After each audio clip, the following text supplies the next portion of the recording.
valleys and the rearrange the system. We're always gonna be, you know, the victim. My heavens declare Rastafari glory. Haile Selassie manifests his life. Well, now I shall tell of my story, 'cause this story has been lies, yeah, contradicting themselves in every illustration, and they make believe in a world of confusion. Now I just see that they are not real, 'cause the truths have been revealed. And if we don't change up the valleys and rearrange the system, we're always gonna be, you know, the victim. If we don't change up the valleys and rearrange the system, well, we're always gonna be, you know, the victim. Got to make a change. Whoa, make a change. Whoa, treating our people like they are garbage, and through loss of vanity, we never seem to acknowledge to the weak and the feeble. You took advantage to do yourself that tolerance, because you think we're on the privilege. Now it's time for us to reinforce ourselves. Who's gonna do it for us? None but ourselves. If we don't change up the valleys and rearrange the system, we're always gonna be, you know, the victim. If we don't change up the valleys and rearrange the system, well, we're always gonna be, you know, the victim. If we don't change up the valleys and rearrange the system, we're always gonna be, you know, the victim. My heavens declare Rastafari glory. Haile Selassie manifests his life.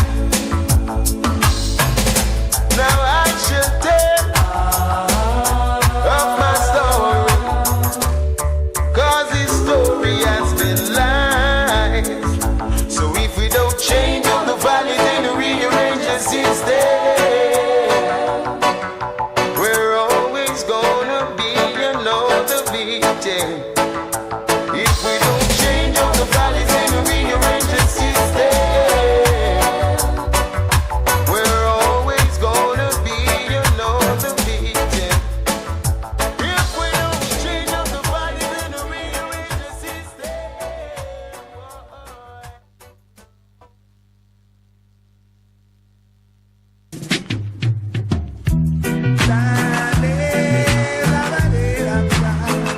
Well,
Good morning and welcome to the Morning Connection, coming to you live from the wonderful studios of Bess 100 FM in Kingston, Jamaica.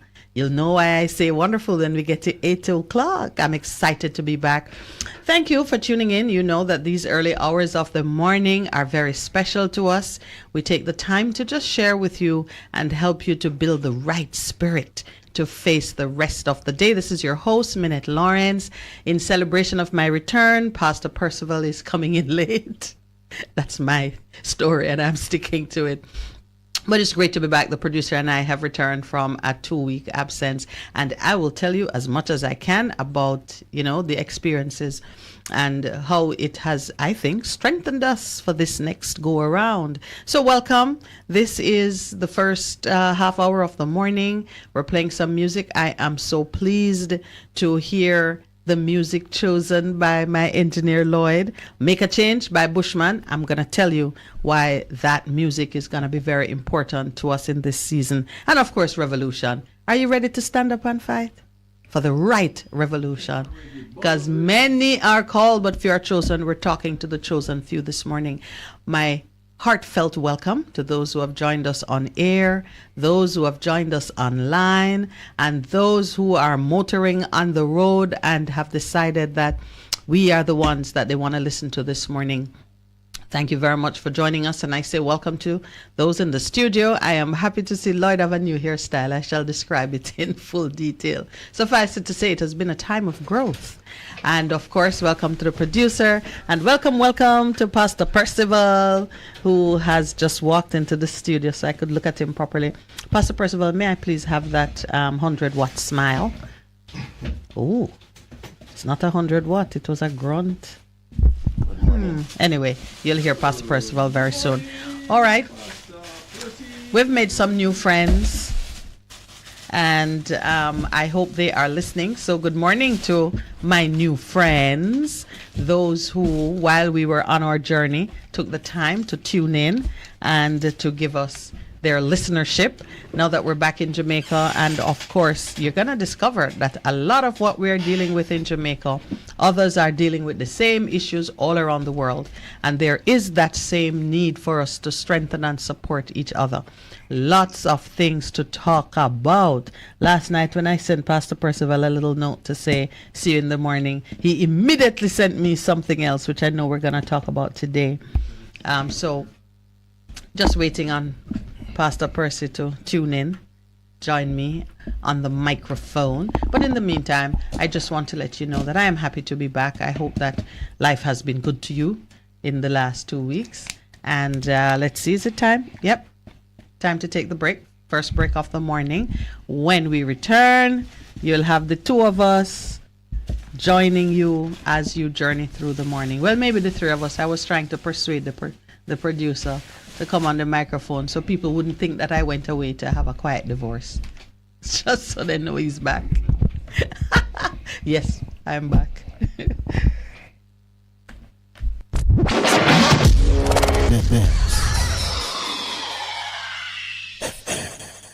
Zongo zongo go zongo zeng.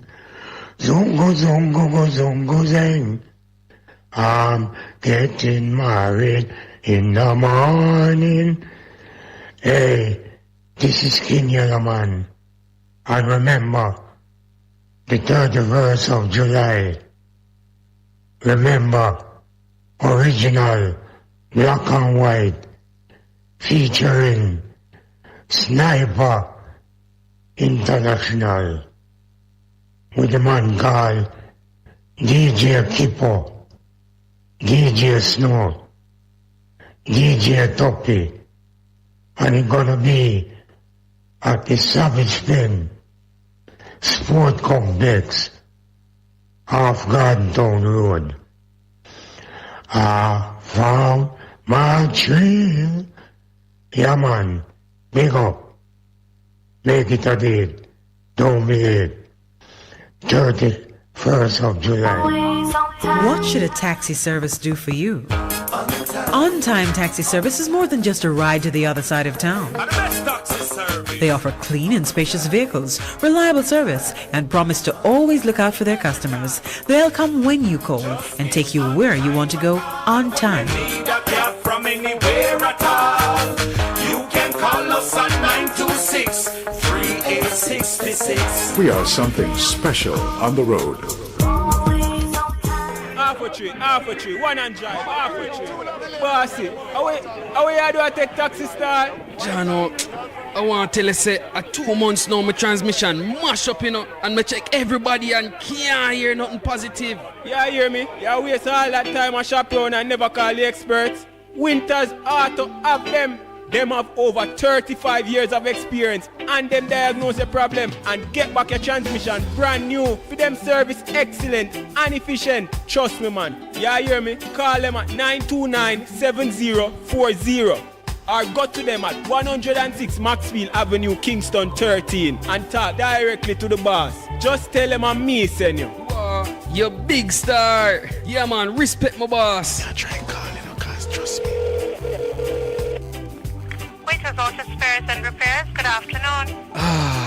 What a relief.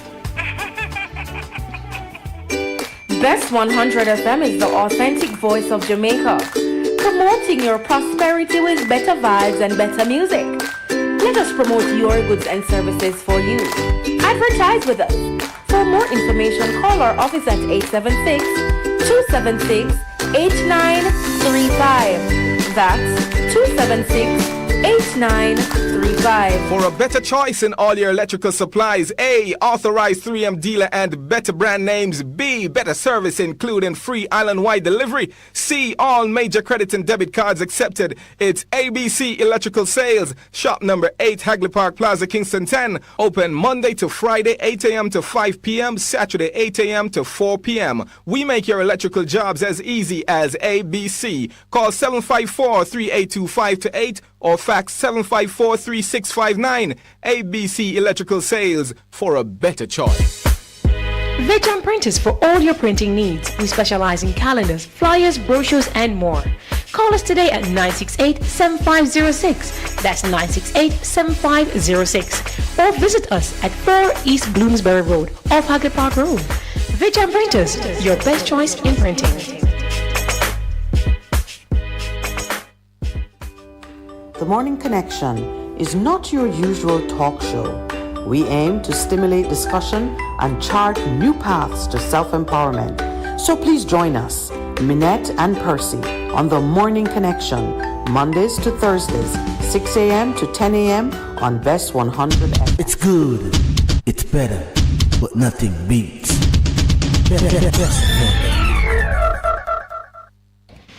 Good morning to you. Welcome back to The Morning Connection and welcome back. Welcome back. Who you Welcome back. Welcome back. Do you remember my name? My beautiful co-hostess, Queen, African, Wayne, Jigsaw, everybody. Yes. Yes. The boys missed me? Well, yes, the young men missed you. Oh, wonderful. So they were saying, when is your co-host? They must say, what you do with Miss Minett? No, man, they kept asking. I said, no, man, she gone to relax and to enjoy herself and to celebrate her birthday. And then, on your birthday, yes, Barry, out of Santa Cruz. Yes, he sang to you. He sang to you. Not to me. he sang on the air to you, not to me. Oh my God. And Barry Barry has been in full throttle. So even with our Monday, you were here Monday, then Tuesday, Wednesday, Thursday. No phone line, and then how long? We never had to appear that time. Line. No, but we carried on because of course we started to do some education in terms of the Constitution reform. Myself and my country pastor, Pastor Michael. Should I just call him and tell him a big thank you this morning? You know, he's been wonderful. That even Emmanuel turned big friend. When say I love you, that pastor, where you getting from? But remember, you know that if the studio could have accommodated the It would three have of been us the three of us, and yes. Michael's schedule. Yes. Yes, because the first show we did was the three of us. But I think we had more fun than was warranted.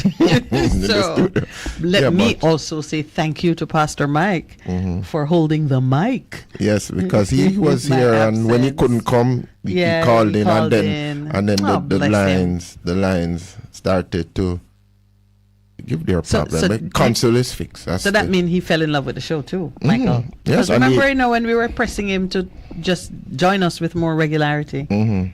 Yes, so I need to take a break for Mike too. That's a hard one. No, I don't think it was that, but I do think.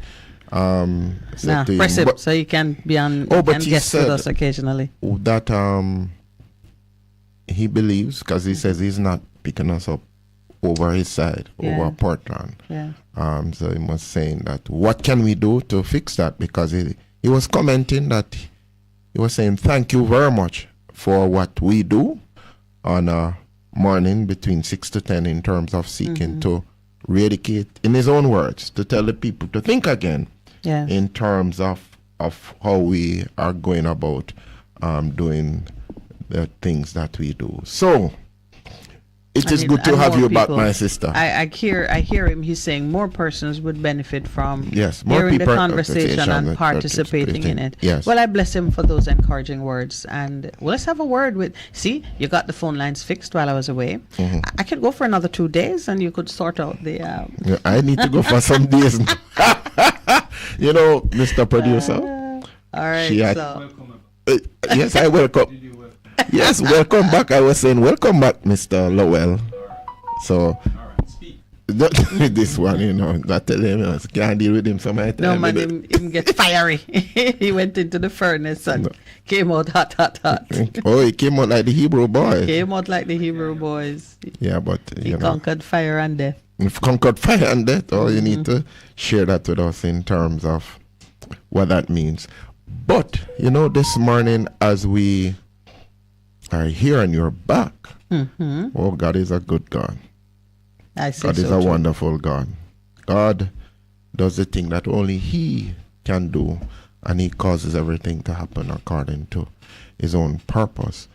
We've been reflecting on the whole concept of think again, which when Jesus came, He says, repent because the kingdom of God is at hand. And He says, think again in terms of the things you're doing, because the way that you are doing it is going to come to no end.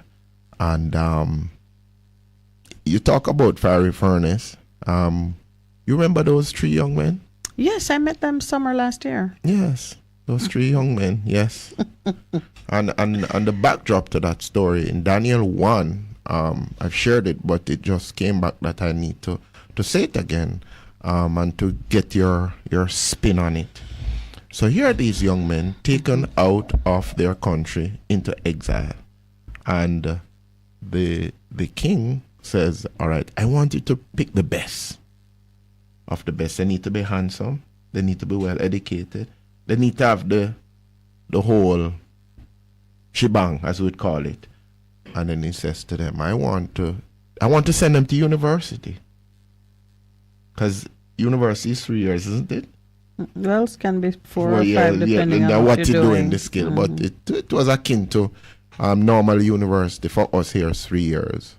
And the king is trying to change their mind about what they were accustomed to.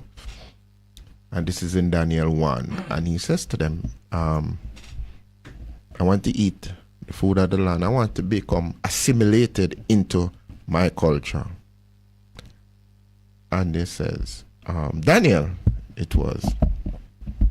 says, you know, let's put what we believe to the test to see if it really works.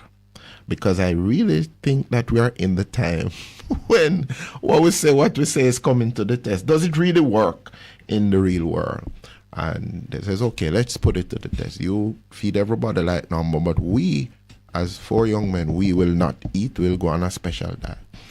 And it came to pass that when they were tested, they were found to be 10 times more skilled, brighter than everybody else in what they were taught, but even in terms of everything.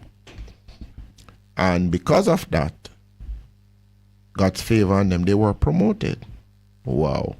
So they were promoted and sent. And then the king get up into himself. That's what I call it. And says, look at what I've done. I'm going to set up this statue. This is in Daniel 3. And says to them, when you hear the music, you know the music I play hard. Because the music represents the distraction. The music represents the thing, everything that is just not right. When you hear the music playing, I want you to bow. Do you know that that statue was like a 10-story building? Oh yes, it was the monument. The monument. Yes, it was a 10-story building. So if we are here and we're looking into where we are now, we could look and you'd see it just standing up, and it was really a point of where will Minett worship anyway? Where are you gonna worship, Mr. Producer? Where are you gonna worship, Mr. Engineer? Who are you going to worship? Those are rhetorical questions. Please don't answer. Where are you going to worship and who are you going to worship? Oh, Lord. Telling us, where are you going to worship? And I like how they responded to what he said. With all the music playing, these guys are favored. They are in the public service, actually. And they probably would have been permanent secretaries. You know that? Mm-hmm.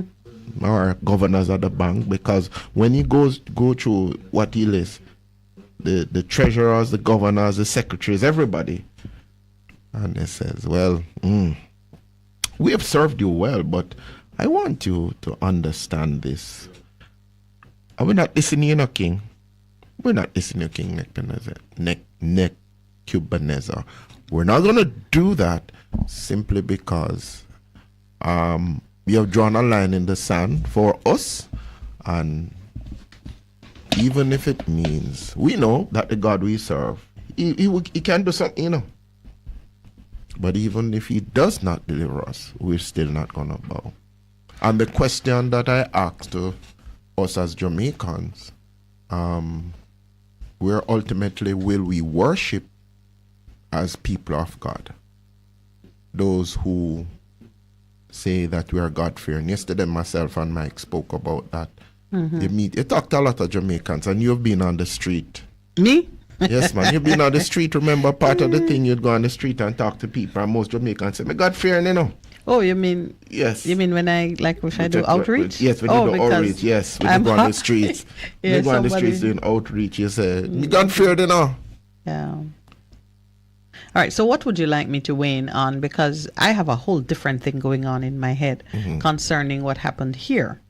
But tell me what you want me to weigh in on. No, I'm just laying that and saying, Yeah. and then they says, we're not going to, we know God can take us through, but even if he don't, we're still not going to worship. And then the miracle happens for them, that even the king says, wow. Yeah.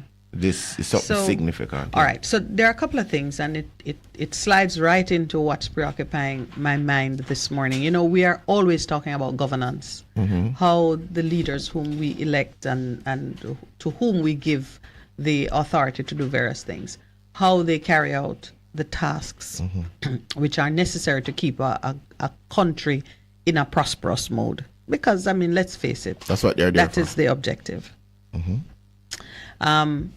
You mentioned this scripture. It's in Daniel chapter 3 for those who... I just went to it because... Daniel 1, Daniel 3. As you spoke about the decision, whom do you worship? And you mentioned the trigger to bow down and worship. The king wanted, when you hear music, when you hear the sounds that bring joy to your spirit, that lighten the heart, the sound that puts you in a festive mood. When you hear those sounds, for those on whom it has an impact, those persons are to bow down and worship. Now, the reason I said those on whom it has an impact is because some people don't hear the music. Some of us are so wrapped up in our own struggles and trials and so on that we're never where music is being played. We avoid it. It's like sometimes we're talking some things here and you and I are in a joyous mode and people say, why you laugh? There's nothing to laugh about. You know, the one or two callers who believe that our refusal to be overwhelmed and beaten down by the enormity of the challenges, that kind of reaction suggests we're taking it lightly. So there are some people who do not allow any joy into their space during the time of struggle. Those persons, I pray for you. And we're going to talk about that separately. But the idea that a king would want to receive your worship when your spirit is light and gladdened and you are feeling happy about the world is exactly what God desires from us too. That when we see the beauty of things and our hearts are gladdened by something beautiful or wonderful, it should pull us toward. It should draw us to him. So this move by King Nebuchadnezzar to have people worship him when they are happy, let's put it that way, is a definite direct assault and putting himself up then against what the Creator wants of us. So I found that significant because we know that music, worship, it's the way you use praise and worship to usher in the presence of God. They must usher in something else. Something the man was up to. Okay. For those three boys who were singled out for their disobedience, they, as you and I do every day, they have had to confront which way do you choose, which way do you go when you see something that has set itself up against everything that you know and believe. And we know how they chose. You and I need to be of a similar mindset in recognizing what certain things really represent when they are put to us for consent or adoption, and to have the strength of character to make the choice in a direction that favors you long term. It might threaten your life, your health, your livelihood right now, today, but the greater threat is when you turn your back on the thing you know to be true and the thing that you know to be right. So, I mean, just looking at what you have set up, I can see that listeners who are constantly in a struggle and need to be able to recognize what is a real threat against their very soul, their eternal existence, because we're spirit beings and spirit beings are eternal beings.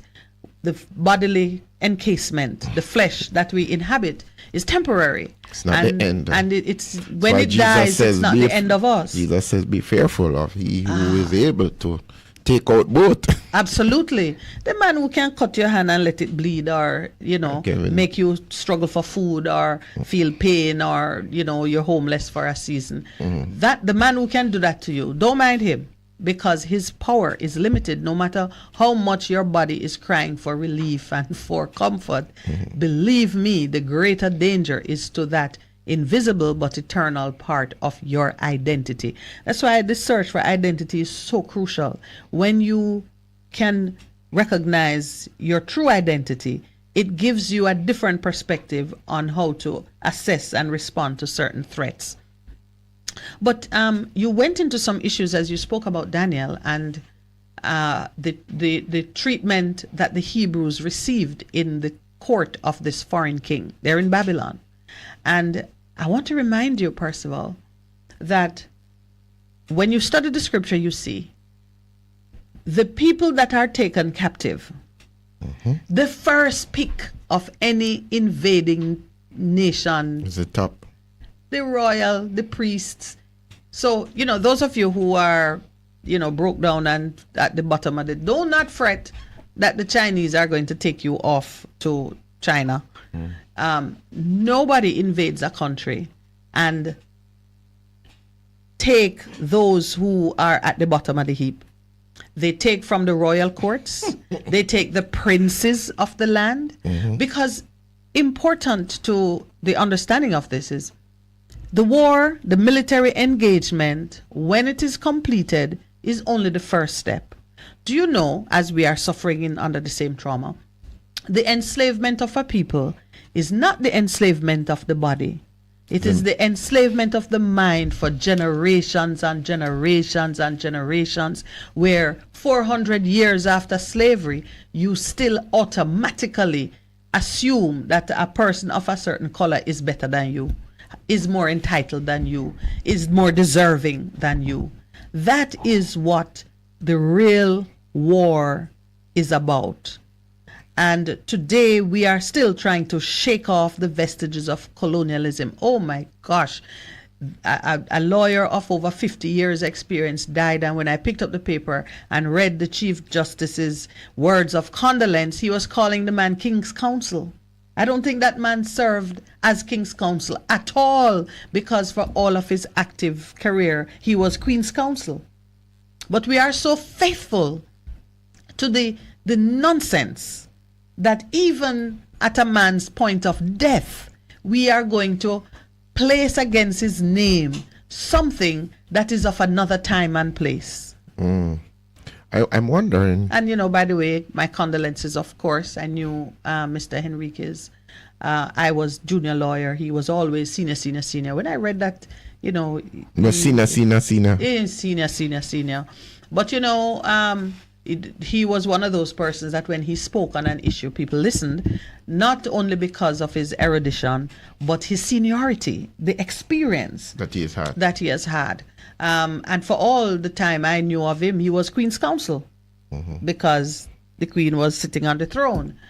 So the idea that in his death, at the time of his death, he's being recognized, he's being spoken of as King's Counsel. I'm like, I don't think Mr. Henriquez would have practiced as King's Counsel, not for a day.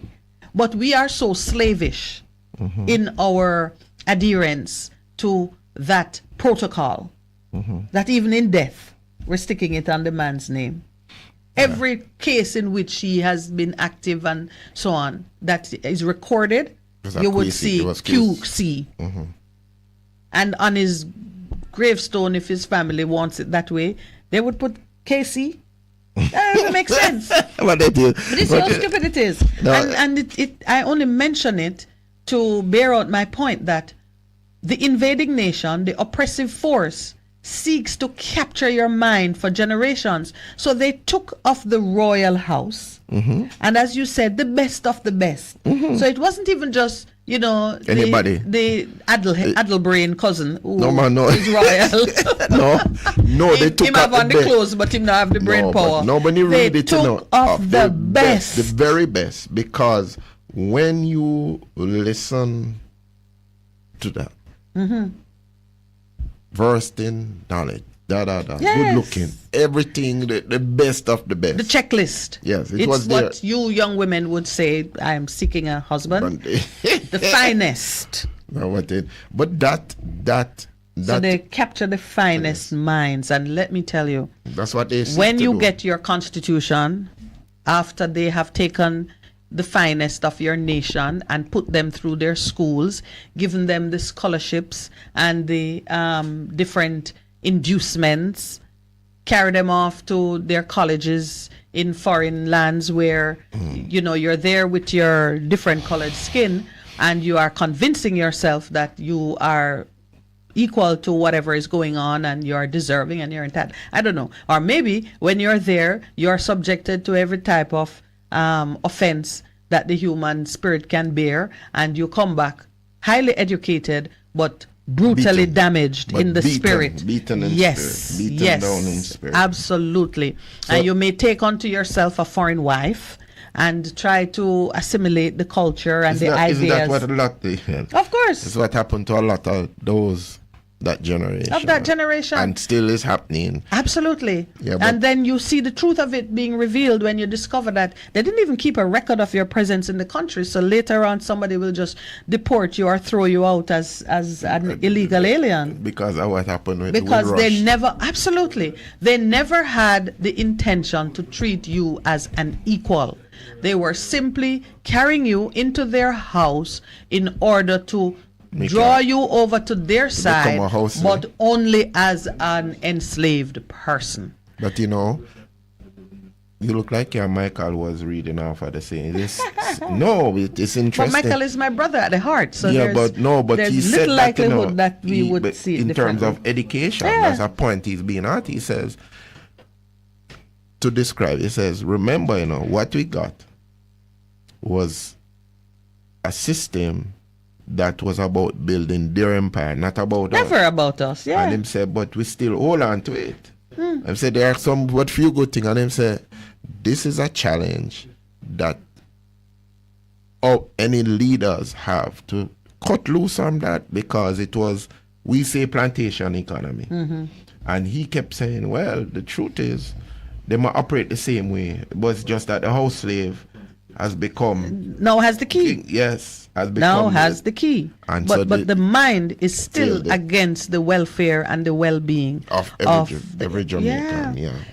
Yeah, I told you, Pastor Percival, that our whole economy is built on a financial theory that the value of the Jamaican worker don't mean nothing. Is zero or minus. I say minus because they have to educate you. So when they educate you, you come to the table owing them for 4 years of education.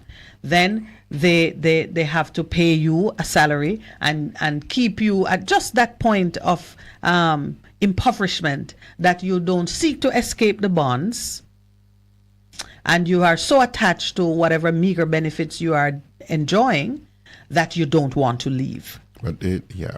But you know what? I am strengthened and anointed to break that yoke. Because it's... What say you? Yes. We declare fire on it. Yeah, because we know, and interestingly, Mrs. Harrison was in the studio with us last week Wednesday. She came. I missed that. Percy.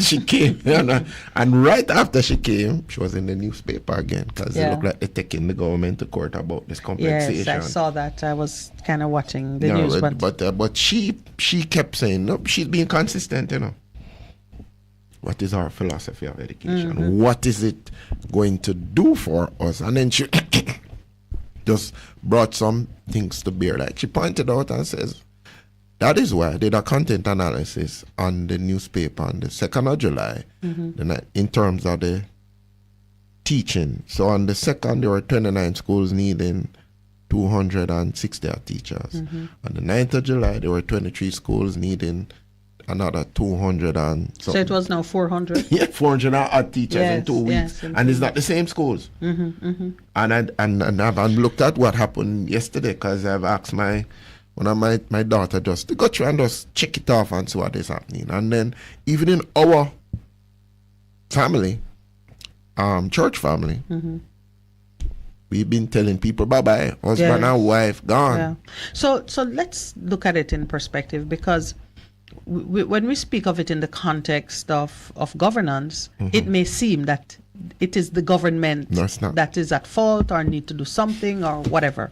Sure, there are policy issues. We're hard up on 7 o'clock, so I don't want to introduce anything too new right now. But I just want to lay it out on the table here that is our problem. The children who are going to be disadvantaged by this drought are our children. The nation and the economy that is going to stagger and stall is our economy. It's our Jamaica. And to the extent that there are princes and highborns and high officials who could make a policy to change things around, and they are not doing so, please remember that when the revolution comes, they are going to be the first ones to go, whether because they are taken or they have the wealth to run. We are the ones going to be here tending the soil and needing to make the change. So when we return from the 7 o'clock break, I'm going to focus our attention in It's not. It's a direction. It's not a new direction. It's an ancient direction. But the knowledge was lost, and we have to be restoring it in bits and pieces so that our nation can rally and survive. We'll take the break now, Pastor Percival. You're simply the best. Better than all the rest. Better than anyone. Anyone I've ever met. You're simply the best. Best FM 100 on your dial. Keep listening. It's Vaughn. And Twyla. And we're here with what you need to know this week, Wink. With a Y. Come on. So you ever wonder how people in other countries feel knowing that they aren't Jamaican? I mean, you know, so we're just different with our Jamaicanness, don't it? We're just extra. Yeah, we've been extra. And I think I get what you're saying, though, because, you know, we're popping, we're hot, we're very hot right now. Anyways, and thousands of people are coming here to experience it for themselves. So much so that there are lines at the airport. It's kind of hard not to be able to hype about it, you know, as a Jamaican. I get it. I get it. Tourism Minister Edmund Bartlett says we're poised to have a record number of tourist visitors this summer, within the region of like 1.2 million visitors set to come within the period from June to August, and bring in revenue of some like 1.5 billion with a B. Whoa. And not to mention all the celebrities that have been here just this year alone. Now, I have to take a big breath for this, so see with me, people.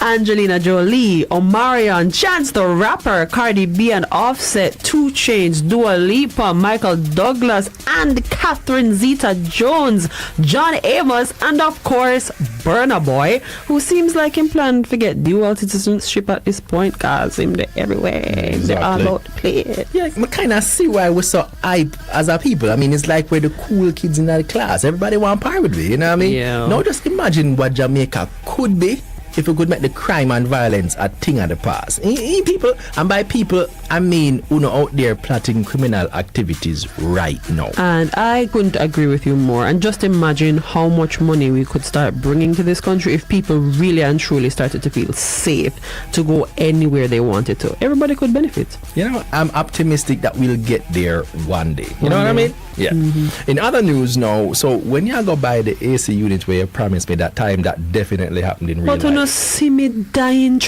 Vaughn. Definitely happened in real life. I'm just saying. Look here. Apparently, I have selective amnesia. And it's acting up right now because I really do not remember that hush here. Okay, we can get one ice mint. That's the iciest thing I'll get from me. But, you see? That's supposed to help me deal with these record high temperatures that we are experiencing lately. You will cool down your mouth. No.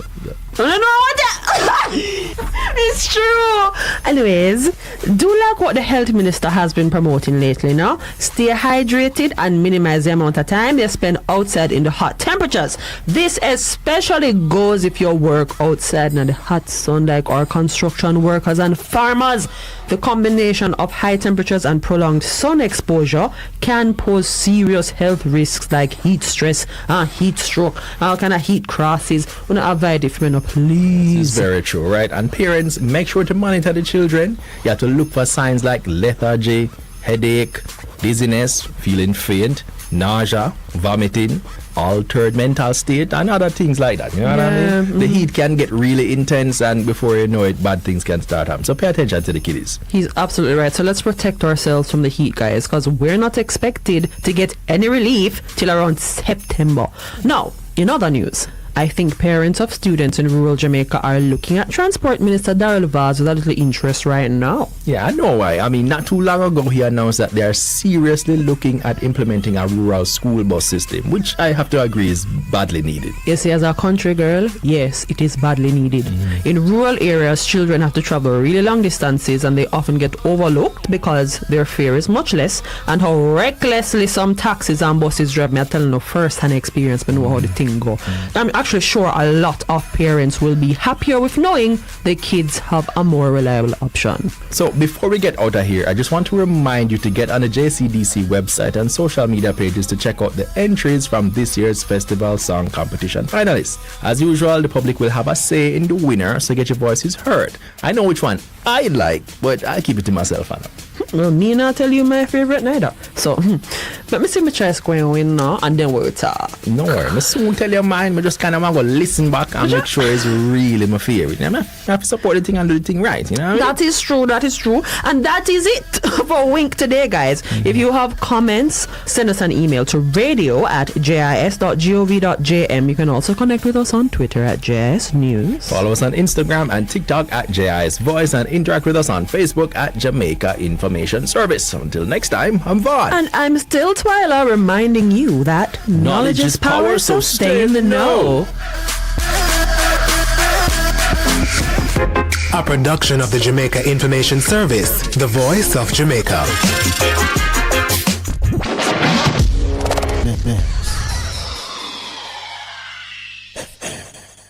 Zongo zongo go zongo zeng. Zongo zongo go zongo zeng. I'm getting married in the morning. Hey, this is Kenya man. And remember, the 31st of July. Remember, original, black and white, featuring Sniper International, with the man called DJ Kippo, DJ Snow, DJ Toppy, and it's gonna be at the Savage Pen Sport Complex off Garden Town Road. I found my trail.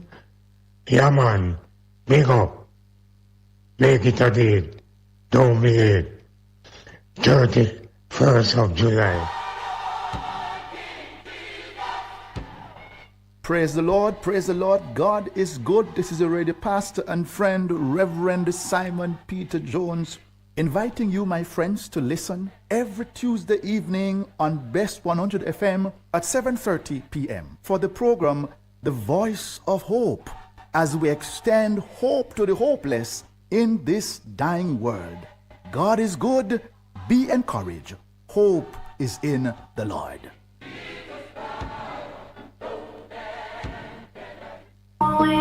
What should a taxi service do for you? On-Time Taxi Service is more than just a ride to the other side of town. They offer clean and spacious vehicles, reliable service, and promise to always look out for their customers. They'll come when you call and take you where you want to go on time. Need a cab from anywhere at all. You can call us at 926-3866. We are something special on the road.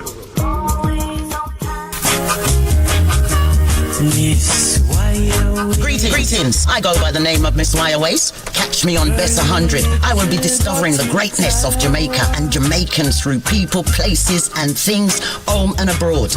Playing you some good music, along with interviewing artists, soundmen, producers, and Jamaicans making a difference all over the world. So catch me between the hours of 10 a.m. till 2 p.m. Monday to Thursday on Bess 100 FM. One love. I saw you stepping from across the street, smiling happily with everyone you meet.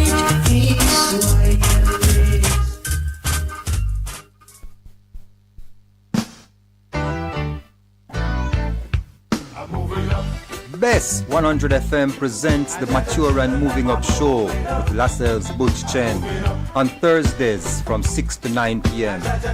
Welcome to this pioneering radio program on our continuing worth in our maturing years, compellingly defined to educate and liberate the younger generation. Tune in and welcome. Half a tree, one and drive, half a tree. Bossy, how you do I take taxi style? Jano, I want to tell you, say, 2 months now, my transmission mash up, you know, and I check everybody and can't hear nothing positive. Yeah, hear me? You waste all that time I shop around and never call the experts. Winters Auto have them. Them have over 35 years of experience and them diagnose your problem and get back your transmission brand new. For them service excellent and efficient. Trust me, man. You hear me? Call them at 929-7040. or go to them at 106 Maxfield Avenue, Kingston 13 and talk directly to the boss. Just tell them I'm me, send you. You big star. Yeah, man, respect my boss. Yeah, try and call him, cause trust me. Waiters Auto Spares and Repairs, good afternoon. What a relief. For a better choice in all your electrical supplies, A, authorized 3M dealer and better brand names. B, better service including free island-wide delivery. C, all major credit and debit cards accepted. It's ABC Electrical Sales. Shop number 8, Hagley Park Plaza, Kingston 10. Open Monday to Friday, 8 a.m. to 5 p.m. Saturday, 8 a.m. to 4 p.m. We make your electrical jobs as easy as ABC. Call 754-382-528 or fax 754-3659. ABC Electrical Sales, for a better choice. Veteran Printers for all your printing needs. We specialize in calendars, flyers, brochures, and more.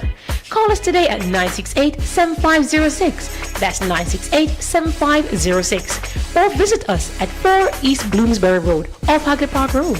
Veteran Printers, your best choice in printing. Best 100 FM is the authentic voice of Jamaica, promoting your prosperity with better vibes and better music. Let us promote your goods and services for you. Advertise with us. For more information, call our office at 876-276-8935. That's 276-8935. The Morning Connection is not your usual talk show. We aim to stimulate discussion and chart new paths to self-empowerment. So please join us, Minett and Percy, on The Morning Connection, Mondays to Thursdays, 6 a.m. to 10 a.m. on Best 100 FM. It's good, it's better, but nothing beats.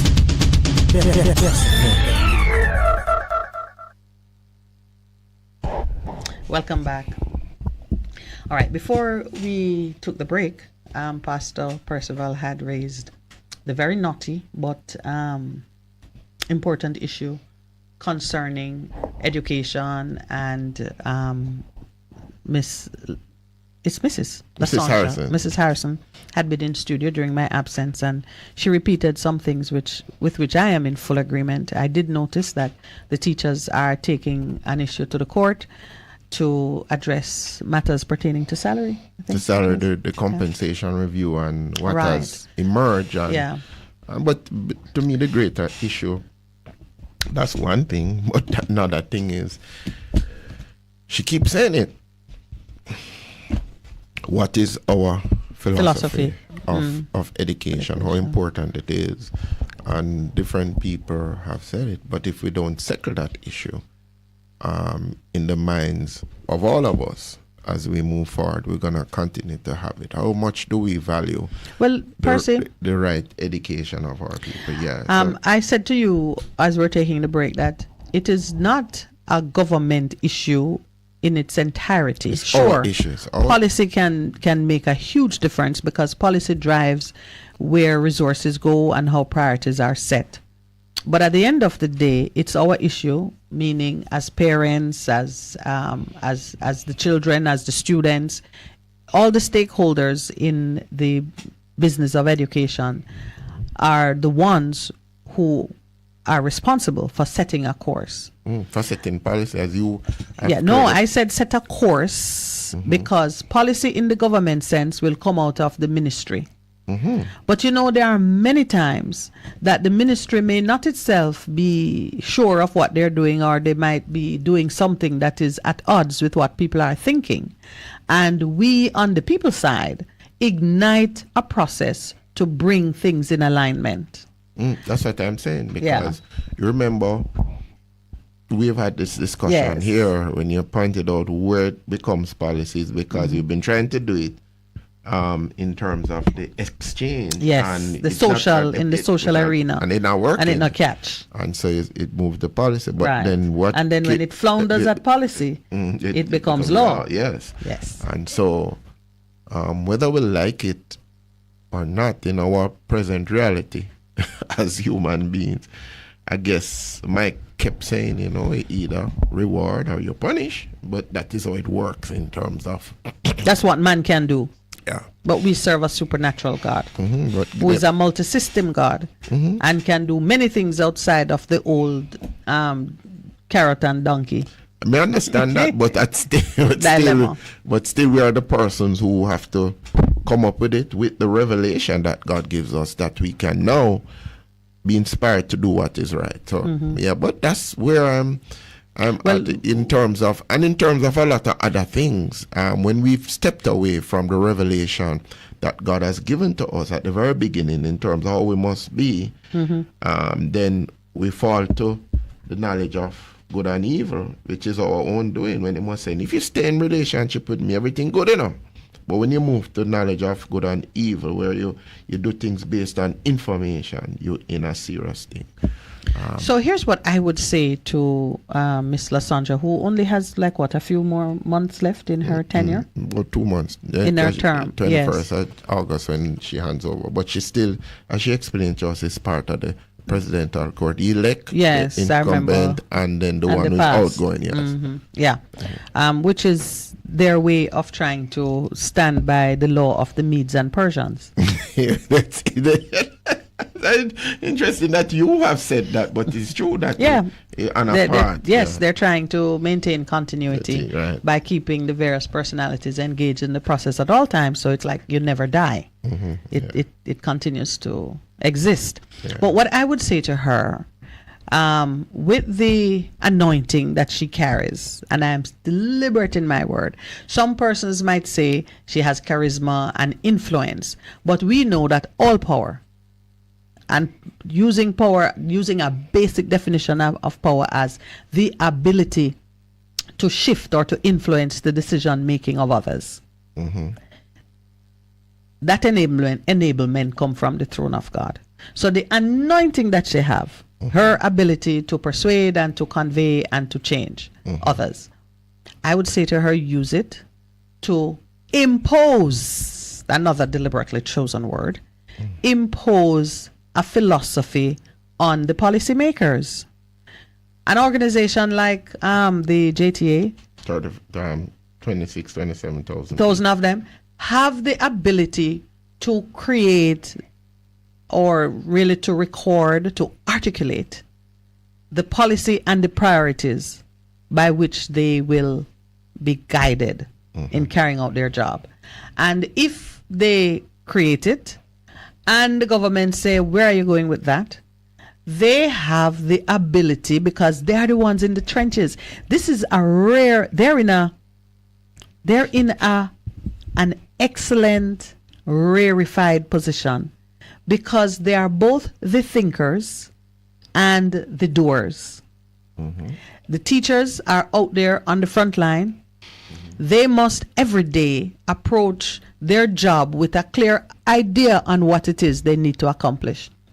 The principals, the senior teachers, and so on, they are the ones who set policy in the field.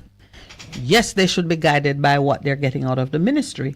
But if you are getting nonsense out of the ministry, you don't just go and replicate that in the classroom and say, well, a ministry says so. No. But that is a challenge when you talk to a lot of them that they... So you see now, they are the three Hebrew boys again. Because... That's the position we were talking about earlier now with the three Hebrew boys. When something comes down to you, which challenges in a fundamental way the truth as you know it, you can put aside what you know and say, well, ministry said we do that. Oh no. And that ministry would have to come down here and can do it that way themselves. We gotta get that attitude. No, I heard that one actual it was a principal that was running a school that was giving peer problems. And she did some actions on the ground in order to instill order in the school. Yes. And the ministry officials came and she said to them, "Wanna come run the school?" Absolutely, and she must be prepared to pack up her handbag and her pumps. She says to them, "No, I heard the story," and she said, "All right, I'm having these problems. I'm trying to. I'm doing my best in the way I know how." And them come and say, and she says, "No, come run the school." You know, say she never hear another word from them. Let me tell you, man. You see, that is That is the spirit to which I am referring when I say, each of you, when you come to your Shadrach, Meshach, and Abednego moment, you got to know how to choose. Yeah, because... And be fearless in it. Yeah, and you know, some of the, in having discussion, these were senior teachers in their school. 20 years gone. 20 years gone. Just like so when you see that happening, and that's why I said, you know, when you see that happening, you know that individuals came to a moment of choice when they chose self. You're going to choose self when you have nothing to stand. There's nobody standing for you. Yes. And you don't have the numbers in your own little to make a difference. And that's what I would say to Miss Lasanja. Declare your own state of war on the system that is frustrating your efforts to give good service. No, but believe me, the day will come when your vote will matter, and somebody will say, you know what, I gotta make sure these people are happy. Yeah, but there's understand politics. It's three persons. You call the word politics. Bringing Michael, can you understand the processes? He says there's a police, the teachers, the nurses.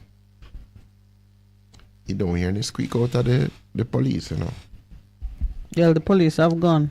No, the only recent thing is that the chairman saying the court has declared that we need to be paid overtime, and in the paper saying yes, also the ruling came down. Yes, and them said, and then the Minister of Finance have said we've set the system in place. So them said make mountain come. I want to pay the man them. So they have leverage now. So there's that. But a wise man said to me, no, the government will do things with the teacher and the nurses, but then not touch the policeman them because they know it come when election time come, which is an unfortunate reality. Because, and then he said this to me, he says, in Argentina, when Argentina ran out of money, it's an actual thing, because you know him studied that, and him saying what the president did, he make sure he pay the army. Of course, because he has to stay in power. He needs so the right thing and things start. He said, Michael, you serious? So no, that's why I said to you, they have guns. Those guns are very important. The man who controls the army and the media runs the country. They can tell you any foolishness you hear it on radio and it is law. And as long as they have the guns make a difference. It was the guns that they brought out against Carousel. Hey, Carousel is very important in this nation, you know. The guns came out. You bring out guns against a business. You must understand. There is a story. There's a story. It might be one of the fables, but there was a Turkish king, it is said, who declared war against a sandstorm. I see, I caught you there. The storm raged so long and destroyed so many things in the country. The king was at his wit's end and he sent out the army. I must find the true reference to it because I read of it I read of it somewhere else. But each time I think about it, I said, yes, when you don't know what to do, you go for violence. You go for brute force. And so, yes, that was the experience. The story was, it is, I can't tell you, maybe nonsense, but he sent out the army against us. He sent out the army against, kind of know what else to do, he has thrown everything at it. So that was what happened with Carousel. They sent out men with guns. Oh, jeez. So you do get to that place where the only resort you have is the guns. So the police can write their own ticket if they choose to. But you understand now that in order for the police to do that, you need men and women of a certain character, of the Shadrach, Meshach, and Abednego character. Or not necessarily Gideon, because Gideon was hiding in the wine press. No, but men who have character. You need a certain militancy to your personality that you would say to the government, these are my demands. I will be in building X. No. And one of the reasons I think why you see the government trying to merge the police and the army is to use one to neutralize the other. Because usually the army beholden to the queen waiting for orders to go to war or the king. The army usually operate at the front level, but nowadays, have you noticed that they're looking like one? Yeah, because they put the army on the road without any police and doing their thing. Yes. But it's insignificant that you said that enlightened last year raised it. He says, why is it they're militarizing the police? Yes, and giving the army so much thing. But there's something that I sent to you. Yes. We need to comment on it. All right, let me pull it up. Let's take turns. On the news last night, it was reported that there has been brewing in the back rooms of the diplomatic community a certain imbroglio between government of Jamaica and the United States of America. Now, you must understand that Minett Lawrence and I dare say Lowell Lawrence have very strong feelings about anything happening in the diplomatic realm between the government of Jamaica and the government of the United States of America. And the reason that is so is that we are still in possession of certain documents in which the government of Jamaica was lining up certain citizens of Jamaica in their gun sites at the behest of the United States government. And from that time, I went on record saying, citizens of Jamaica are entitled to every protection from their own government against various actions which breach domestic law by any foreign government. In other words, you're sitting here in St. Andrew, Jamaica. You're talking about sovereignty. Yes. Okay. All right. Yes. Sovereignty. So they absolutely sovereignty. So we are a sovereign nation, and there is a space in the diplomatic community in international law where sovereign nations, all equal in their sovereignty, come together to negotiate arrangements that can be for the benefit of their respective nations. So, I don't know if you remember this, but when we were covering issues pertaining to Akompong and government of Jamaica, and if you take a look at the treaty under which the Maroons were ceded their sovereignty by the UK, the United Kingdom, or the monarch of England so at the time. Sovereign in that era. Sovereign. In that treaty was a provision for an ambassador. Yeah. To live, establish a presence in the Maroon in Akompong. So even that ancient document which some of us in Jamaica want to treat as being irrelevant, don't even know about, and don't even know about it, even from those ancient times, it was recognized that sovereign nations allow foreigners, to put it that way, to be a part of their state so that you can have communication, cultural understanding, and so on as you navigate the common areas. We looked at Nebuchadnezzar, King Nebuchadnezzar, setting up his court, drawing from the nations which he had conquered. He drew from those nations the finest minds to bring them into his court. And it is not just colonization. It is a part of colonization that you bring them into your culture and you learn more from them about their culture, so that when you are dealing with their people, you have a sensitivity of what might work, what won't work, and certainly what can make your colonial efforts more successful. Well, I bring it today. We have many embassies, consulates, high commissions, many foreign emissaries are in Jamaica, and Jamaica has sent out quite a few herself. The effectiveness of those persons in the environment they work depends on many things, but most of all, the might of the country who has sent them out is perhaps their greatest weapon, asset, tool, whatever you want to call it.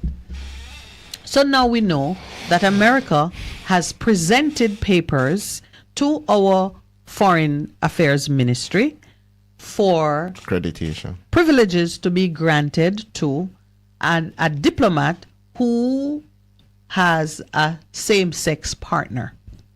Mm-hmm. Okay. Meanwhile, back at the ranch, a certain Mr. Tomlinson has taken a constitutional matter before the courts, arguing that to maintain laws that would criminalize the sexual activity between same-sex partners is a breach of our Constitution. And I got the signal to take the 7:30 break because this is too big an issue to be rushed. And Pastor Percival and I have plenty to say about it. Would you agree? Well, I know what I'm going to say. Excellent. The teams are ready to go. Please, we'll be right back. 7:30.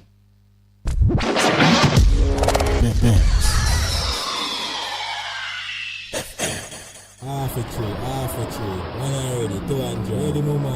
Ready.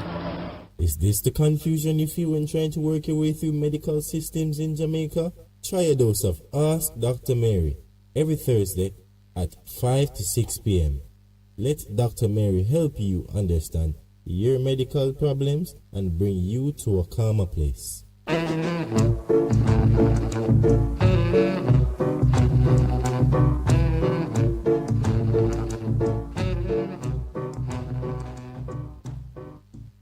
Get inspired when you tune into Vent, brought to you by Via Express Couriers. This and every Wednesday at 5 p.m. on Best 100 FM. Hear from some of Jamaica's top entrepreneurs. Get updates on deals and upcoming events, tips for business, and pure vibes. Vent, a safe space for discussion. Make we chat, no man.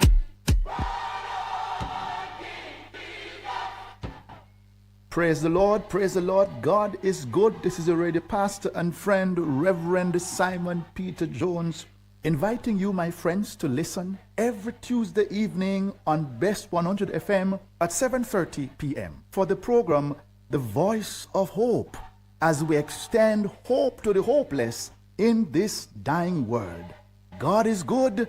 Be encouraged. Hope is in the Lord.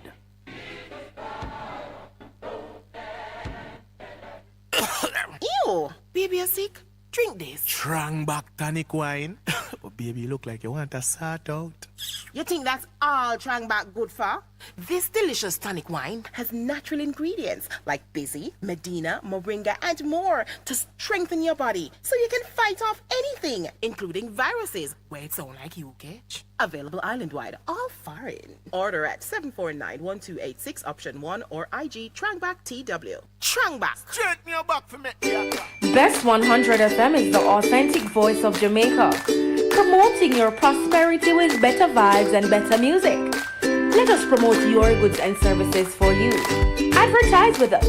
For more information, call our office at 876-276-8935. That's 276-8935. The Morning Connection is not your usual talk show.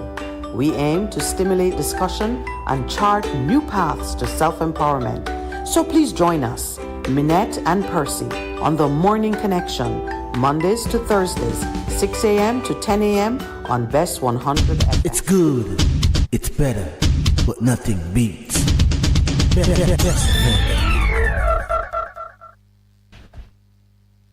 Welcome back. May I just welcome any person who's joining us for the first time this morning. You've been turning your dial and you happen to hear the soulful tones of Percy's voice. And soulful tone of Percy's voice. Yeah, man, Percy's radio voice is kicking it. And maybe you heard, that there's a lady in the studio with him, and you lingered and discovered that you have joined the Morning Connection.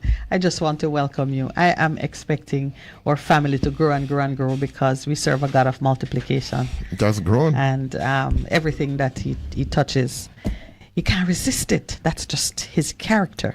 He multiplies. 5 fishes, 5,000 people. And so it goes. All right. So before we took the break, we were leading into this situation which has been brought into the news. And so you and I, as ordinary citizens, have to form a view on it. And I don't believe that there's any issue touching and concerning your nation's business, which is for other people, but not for you. I believe that it is all of us who need to be interested and join the conversation and make sure we have a right understanding of the issue. Right. The first point you raised was the issue of sovereignty. Yes. Okay. Go ahead. So those are the issues that... so sovereign nations have the right without question or restraint to take decisions in accordance with what is the right priority for their nation.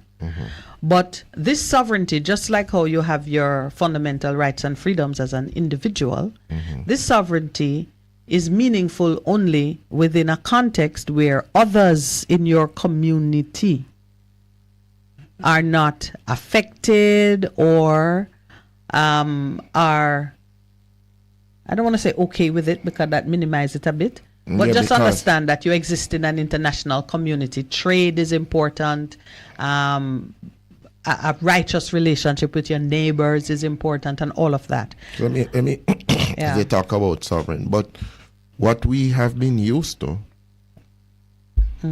in terms of international diplomacy is that might, it seems it always...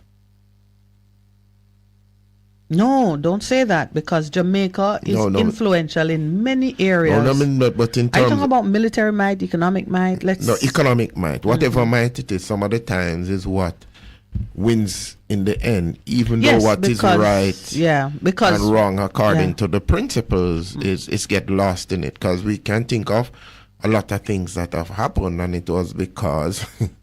All right, economic or the military might. Let me pull you away from the ledge. The ledge? Because you started this morning speaking of 3 Hebrew boys, 4, because you started with Daniel and the group electing to eat what they are accustomed to eating. And they went up against the weight of the what do we call it now? They were taken as captives, and they were going against the instruction given by the king. They made their representation. One would say they had no might, they had no influence, yet they were able to persuade the keeper of the prisons the keeper of the king's I call bank. it prison. Well, listen to me, a prison. No, but I understand. But in terms of what he was, but what I was saying is, but he went up against them, these boys, and got their diet. No, me agree with you, Right. But what are you saying about might? The might that I'm speaking about, this is what we have been accustomed to. Yes. Even in terms of what is a right principle, a lot of the times, and we see it happening a lot of times, is that the economic and the military might seems to win over in the end. But some of these things, Percy, do not fall for decision on right or wrong principle, in the sense that any principle you choose is right. The ability to... So, does that make sense to you, what I just said? Not you can have 2 right choices before you, but it's a choice. You must pick one. You're choosing one doesn't mean that the other one was a wrong choice. You had 2 paths you could take, and they're not right or wrong. Do you understand? You're buying a car. You can choose a red car or a white car. No, and you make a choice. You make a choice. Yes. So what I'm saying to you, in the international community, you can have situations before you which do not give you a Shadrach, Meshach, and Abednego moment. It's not good or evil. Okay. It can be 2 choices in the realm of good or 2 choices in the realm of evil. Do you understand? And that's what I'm saying. But you have to set some principles now drawn out of your personal situation that influence your choice. But the personal, the choices that you make out of your personal situation is based on... Those may be good or evil. Right. Yes. Okay. So that's what I'm asking these questions because it's important for us to differentiate. Yes. Like the differentiation you have made between choice of cars versus picking up the gun to get money versus getting a job. Let's put and when you pick up the gun, you're not a security guard or a policeman. It's nothing like that. It is it is right. And Mike, continues to make that point. Somebody called us and asked us one question, along the same line of thieving and thing, what we ever do with it, and he said, but you're gonna thief or you're not going to thief? Which is it okay according to the principles I've got to thief in the circumstance, to steal, not to thief? That's it in a Jamaican people understand.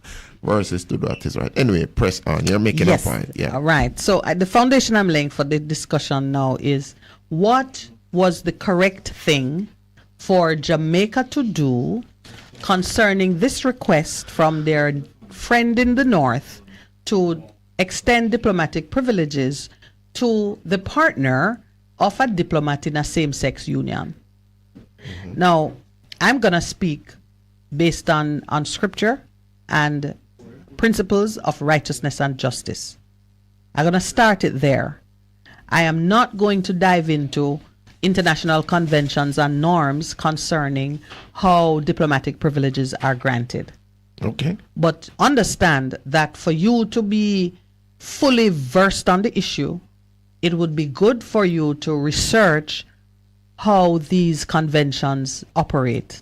The convention, Geneva 9? Yes. For example, you will find that there are certain privileges that are granted to the family of a diplomat depending on the relationship. So it's important for us to understand what privileges would be denied this person who is being presented as spouse. What can the spouse of a diplomat lay claim to? In terms of, and yes. But you're not. But I'm not going to speak about those because you're not. No, listen. I didn't check it this morning, but I will, and we can speak about it on another time. The issue that falls for determination is really whether or not one country can express a discriminatory position against a household member of a diplomat from another country. So the first conclusion I have come to, and you must have picked it up, I use the word discriminatory. Because under Jamaican law, fundamental rights and freedoms in the Constitution, we are not to discriminate against any person on the basis of their ethnicity, their gender, their conscientious philosophies, and there are some other things. But the whole essence of our adoption of these human rights principles, which also flow from the natural laws which we accredit to God, the whole essence of it is do not discriminate against an individual on certain fundamental things which are not matters of choice for the individual. And it's not for you to decide what is a matter of choice. The things are there in the Constitution itself, and they are there in the list of the human rights which we globally seek to protect.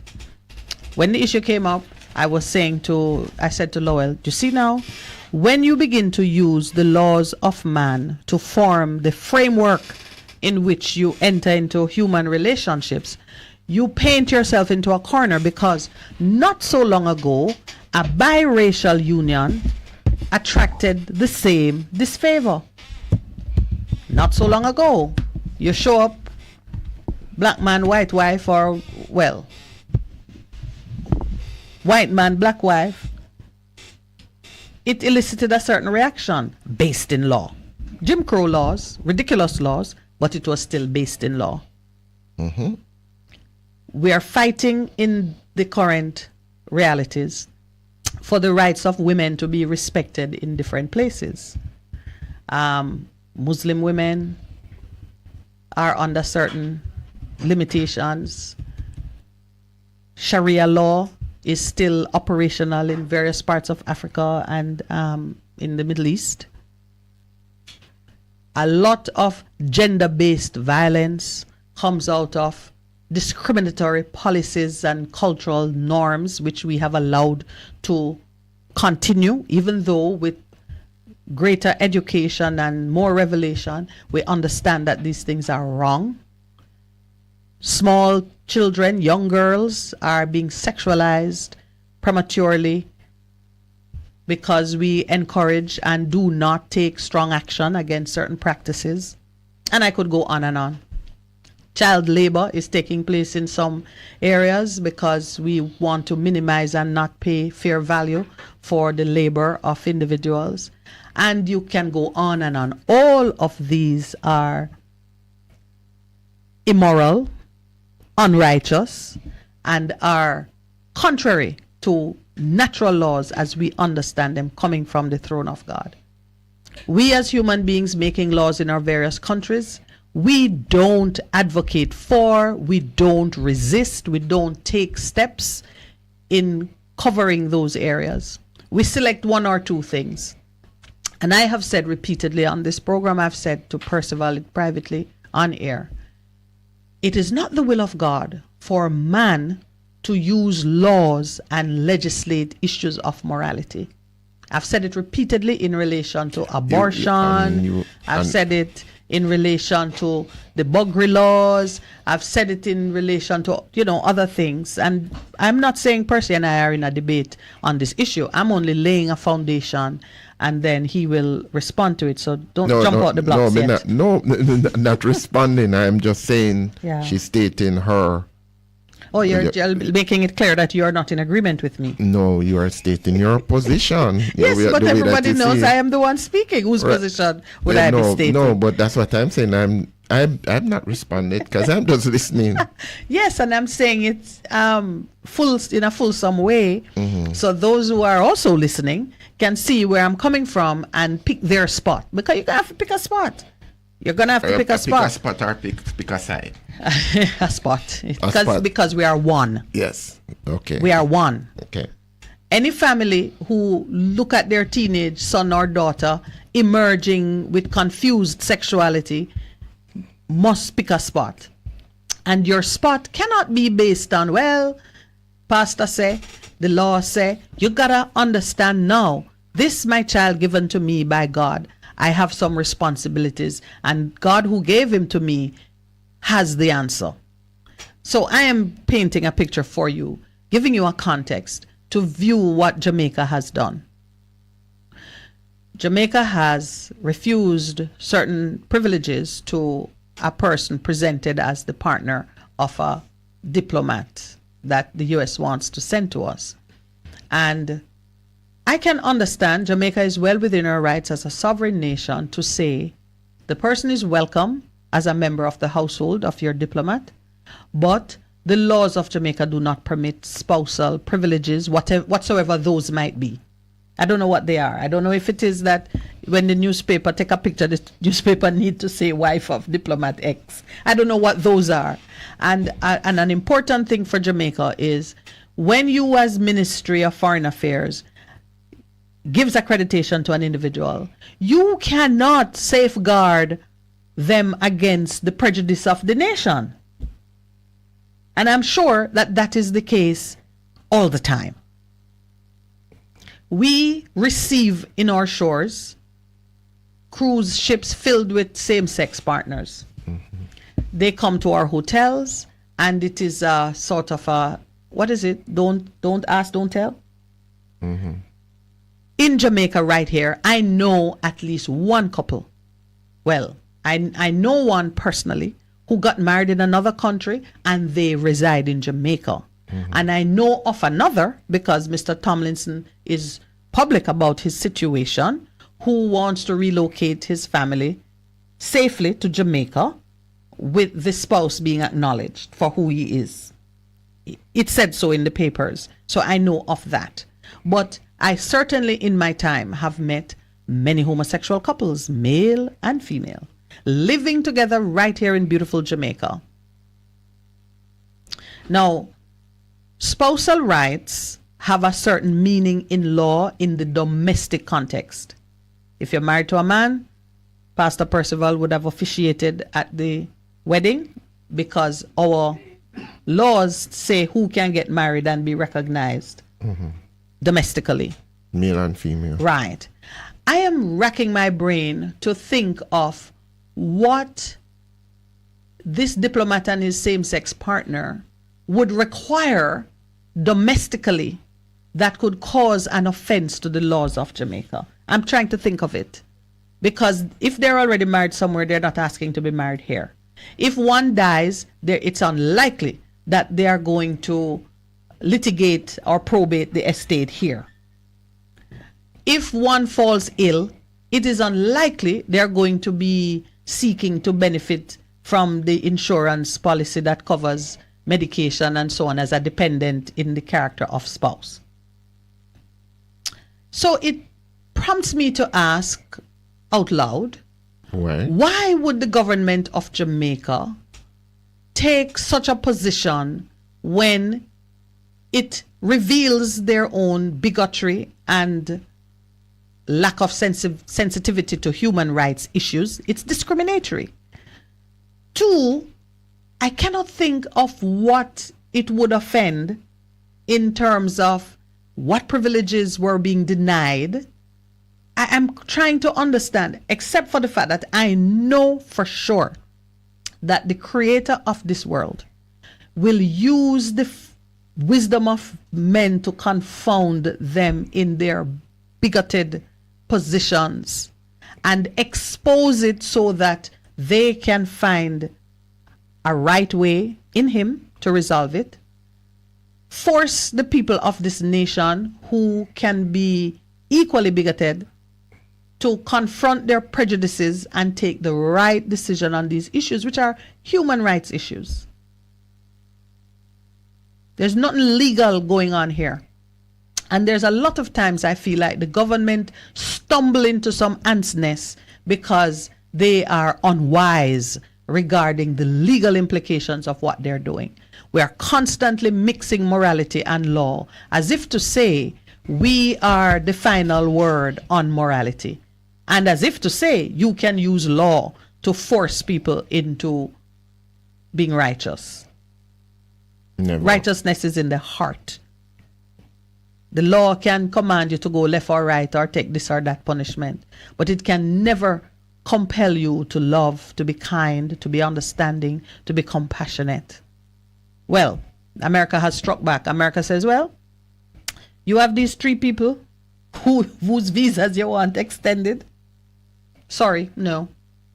And interestingly, one of them is the ambassador herself. Apparently, she's ambassador for life. No, she's been ambassador for a long time. For the last. From Golden was prime minister. Yeah, a long time that. Golden. So they've been extending and extending and extending. It is a 5-year stint, and it's good for Jamaica that you get fresh blood in the ambassadorial services. To be honest, you can't have the same person there toiling, nothing new, nothing fresh. That's why it's for 5 years. Say. Yes. That you've spoken a whole heap of things you've raised in terms of the discussion. I'm planting seeds. You know you're planting so seeds. Some of them won't catch. Okay. So this is my response to that. There's the issue of sovereignty. All right? Mm-hmm. And we're still in June was Pride Month? Yeah, June was Pride Month in the States. And June is Bride Month. June is Bride Month. Don't let the pride people take it over, Percy. But you as a man who officiate weddings know. No, but June, what June I'm has saying. traditionally been the month for brides. I know that. So you give it to the pride people because they put their name on it last week. Last week, they put their name on it. But we know June is the month of brides. Yeah, the brides held June. They decided that June is. They want to take it from the brides. Yeah. Yes. For whatever twisted way they wanted to do it. But well, we can see how you feel about that. Yeah, in terms, and then so they did that, and then they flew the flag. Yes. At the U.S. Embassy. So I'm saying, right. And at that point, you remember at that point, the Jamaican government said they can't. I think it was Miss Malahoo said. Somebody said you can't stop them from flying a flag on their building. Yeah, but some people raise that says according to international protocol, yes, that is not the flag of the country. So why are you doing that?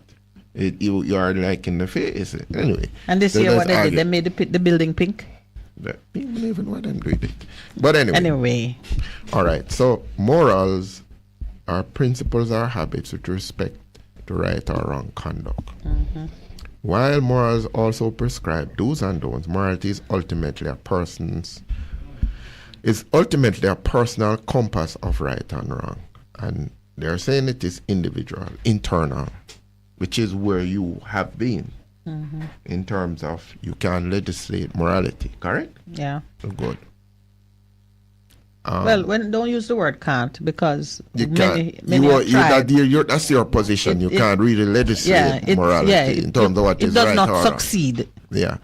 But my greater thing is, and people have gotten a lot of flack here, why is it that you keep referring to the Bible? And I said, but that is what I use as my guidebook. My guidebook for how I speak principles. And as somebody, I have a lot of persons who I interact with who are homosexuals. People have come to me for help, that kind of thing. And my thing is, I'm not judging you as an individual. I'm just saying the behavior. As I read scripture, and I'm from Genesis right through to Revelation, it is not accepted by God himself. As he even say, I'm going to judge. And then when he created male and female in Genesis, created Eden, I said it was good. To me, it speaks to what I call first principles of how we interact and relate. Now, if you decide that God has said that and you go contrary to that, as it says in Romans 1, and people can read that for themselves. But you got to relate that now to a government doing something. Because the government couldn't suddenly bring up the law of God. No, but when I'm they've saying been the applying law, a particular law. No, but I'm saying the law, we had a discussion that the law that people have, it cannot supersede, man's law can supersede what God's law is. Because ultimately, that is what you take into consideration. That is your reference point. And I leave it there. Because ultimately, at the end, you, as you say, have to take a position. And the position that I take is a position that I'm saying, I'm going to have to answer to my Father, my God, in terms of whatever position. And he says to me, in regards to how do I deal with that situation with people who have same-sex attraction or animal to persons attraction, whatever it is. Animals. Yeah, and whatever, and decide to work out their sexuality that way. Says, God has said this, I choose to be on the side of God, and what he has said in terms of his law, and that is what we have to seek always to come up to. And that is something that happens in your heart. Yeah. Well, let me tell you, you finished? That is just my simple response to and that. So what happened, is that what you have said is entirely correct in its own stream. Yes.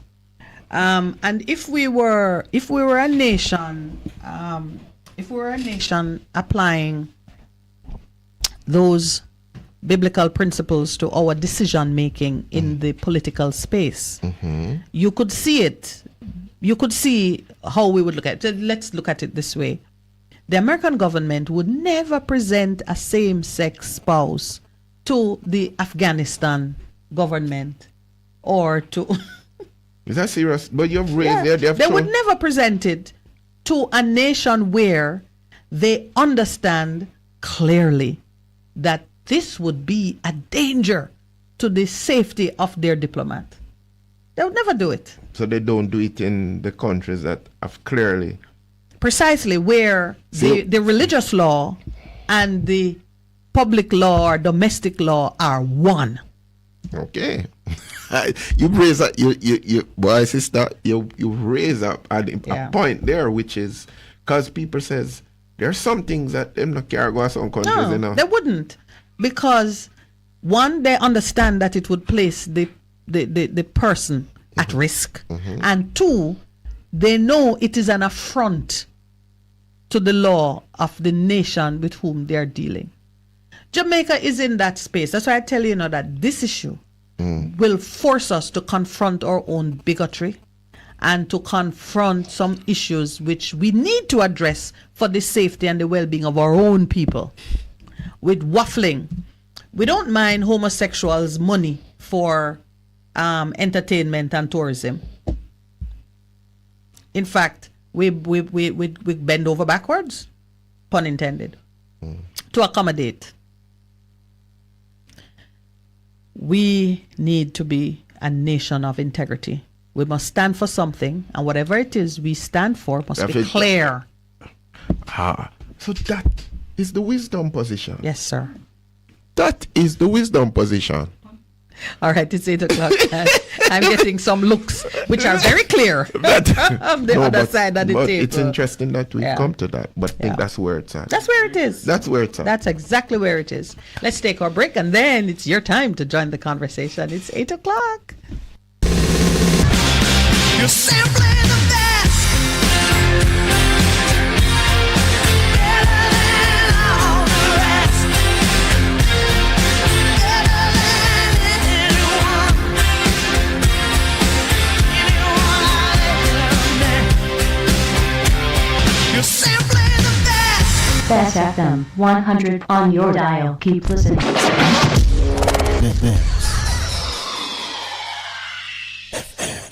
Our world is changing rapidly, and our most valuable resource will be our teachers. They are the key to preparing us for the future. The government of Jamaica is investing in education teachers through scholarships in the field of STEM studies, science, technology, engineering, and mathematics. Apply for a STEM scholarship for the opportunity to get qualified to pursue a rewarding career as a STEM teacher. Find out more at www.mof.gov.jm/scholarships. Sign up for a STEM scholarship today. Conditions apply.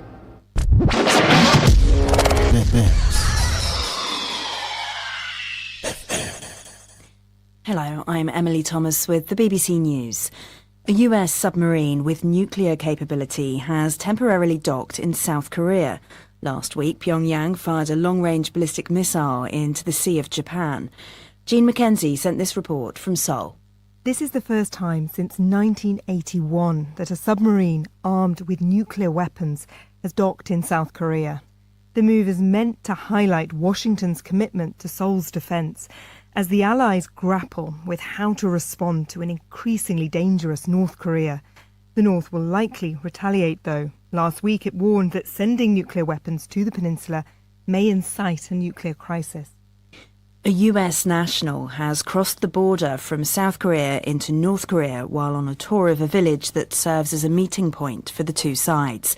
The United Nations forces on the southern side of the line said he went over without authorization and was now believed to be in custody in the north. It's not clear why he went. The incident happened at the truce village known as Panmunjom, where the two sides hold negotiations and meet face to face. Figures released by a Chinese provincial government have revealed a surge in cremations at the beginning of this year, suggesting the true scale of COVID deaths in China. Cremations in Zhejiang province increased by 72% in the first 3 months compared to last year. Michael Bristow reports. It's impossible to say that all the excess cremations in Zhejiang were because of COVID deaths. It's also difficult to extrapolate nationwide figures from just one province that's home to only 5% of China's population. But the figures suggest that there was a massive increase in deaths in China at a time when COVID was sweeping the nation. The Chinese government has refused to say how many people have died from the disease. It's even stopped releasing cremation statistics. The Zhejiang figures were quickly taken down shortly after they were published. Russia says attempts to export grain from Ukrainian ports will carry risks without security guarantees from Moscow. The veiled warning comes a day after Russia pulled out of a deal allowing safe passage for Ukrainian shipments through the Black Sea. Russia's been widely condemned for withdrawing from the landmark deal, seen as a lifeline for some of the world's poorest countries. The EU's High Representative Josep Borrell said Moscow was weaponizing food. It means that hundreds of thousands of people around the world will be deprived of basic food. I think this deserves some action at the level of the General Assembly of the United Nations. We cannot sit and just complain. This is using hunger as a weapon. This is one of the worst things that Putin could have done. You're listening to the latest world news from the BBC with me, Emily Thomas. The International Criminal Court has rejected an appeal by the Philippines government to stop the investigation into the brutal war on drugs under the former President Rodrigo Duterte. The majority ruling found that the court had jurisdiction to look into the alleged crimes committed during the campaign in Davao City and elsewhere in the Philippines. They also agreed with the victims that there seemed to have been no attempt to get them justice in the Philippines. At least 19 people have been arrested so far in Israel during another day of protests against the government's planned judicial reforms. Thousands of flag-waving protesters have blocked major roads, entered the stock exchange and prevented access to the Ministry of Defence. Britain has been accused by the United Nations of breaking international law by introducing new measures to tackle migration. Under legislation passed on Tuesday, people who arrive in the UK illegally will not be allowed to claim asylum. Here's Paul Moss. It's a key political issue in Britain. Every month, thousands of people arrive illegally, most crossing the English Channel from France on simple, sometimes dangerous boats. If they ask for asylum, it can take months or years to assess their claim. So the UK will now stop them even asking. Instead, they'll be expelled to countries which Britain hopes it can pay to accept them. The government says this will deter people from making what is a perilous journey.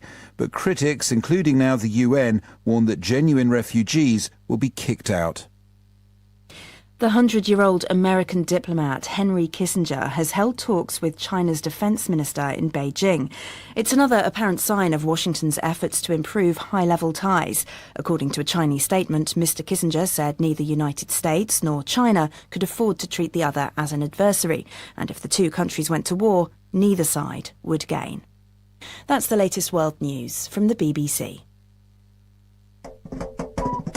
Do you remember Jolo? Yeah, man. Well, guess what? I allow it 4 to 6 every Friday. Boom shot. And Best 100 FM. Boom shot. You ready? Yeah, man. You ready? Yeah, man. Well, I eat that. I love it. Which part today? Tune in, beloved people. We're there for it. Bless you. Best FM. Boom.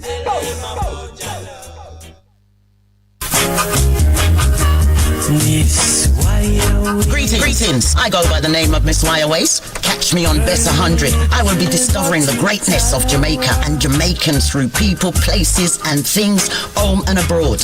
Playing you some good music along with interviewing artists, soundmen, producers and Jamaicans making a difference all over the world. So catch me between the hours of 10 a.m. till 2 p.m. Monday to Thursday on Bess 100 FM. One love. I saw you stepping from across the street, smiling happily with everyone you meet.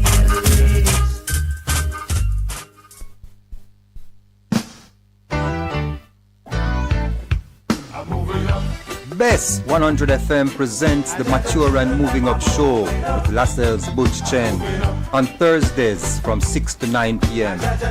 Welcome to this pioneering radio program on our continuing worth.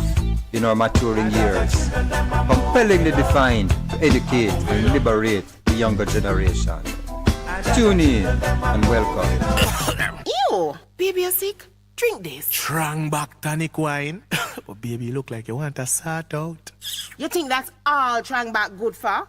This delicious tonic wine has natural ingredients like Busy, Medina, Moringa, and more to strengthen your body so you can fight off anything, including viruses, where it sound like you catch. Available island-wide, all foreign. Order at 749-1286 option 1 or IG Trangback TW. Trangback. Straighten your back for me. Vejan Printers for all your printing needs. We specialize in calendars, flyers, brochures, and more. Call us today at 968-7506. That's 968-7506. Or visit us at 4 East Bloomsbury Road, off Hagley Park Road. Vejan Printers, your best choice in printing. Half a tree, one and drive, half a tree. Bossy, how you do I take taxi style? Jano, I want to tell you, say, 2 months now, my transmission mash up, you know, and I check everybody and can't hear nothing positive. Yeah, hear me? You waste all that time I shop around and never call the experts. Winters Auto have them. Them have over 35 years of experience and them diagnose the problem and get back your transmission brand new. For them service excellent and efficient. Trust me, man. You hear me? Call them at 929-7040 or go to them at 106 Maxfield Avenue, Kingston 13 and talk directly to the boss. Just tell them I'm me, send you. You big star. Yeah, man. Respect my boss. Yeah, try and call me, no, cause trust me. Waiters Auto Spares and Repairs, good afternoon. Ah, what a relief.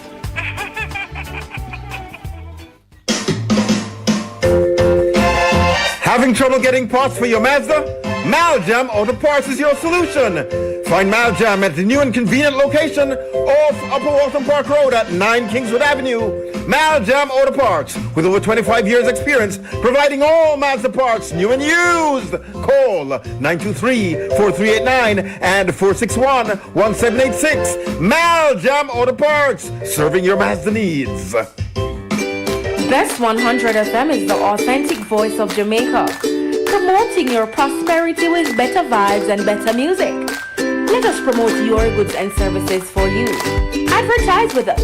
For more information, call our office at 876-276-8935. That's 276-8935. The Morning Connection is not your usual talk show.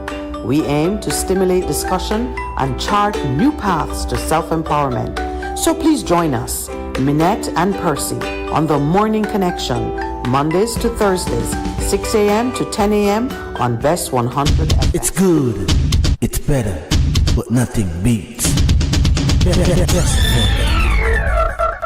Good morning, welcome back to The Morning Connection, and welcome back to my beautiful Empress. Them call her all different kind of thing. Is Lowell's queen, my very good friend.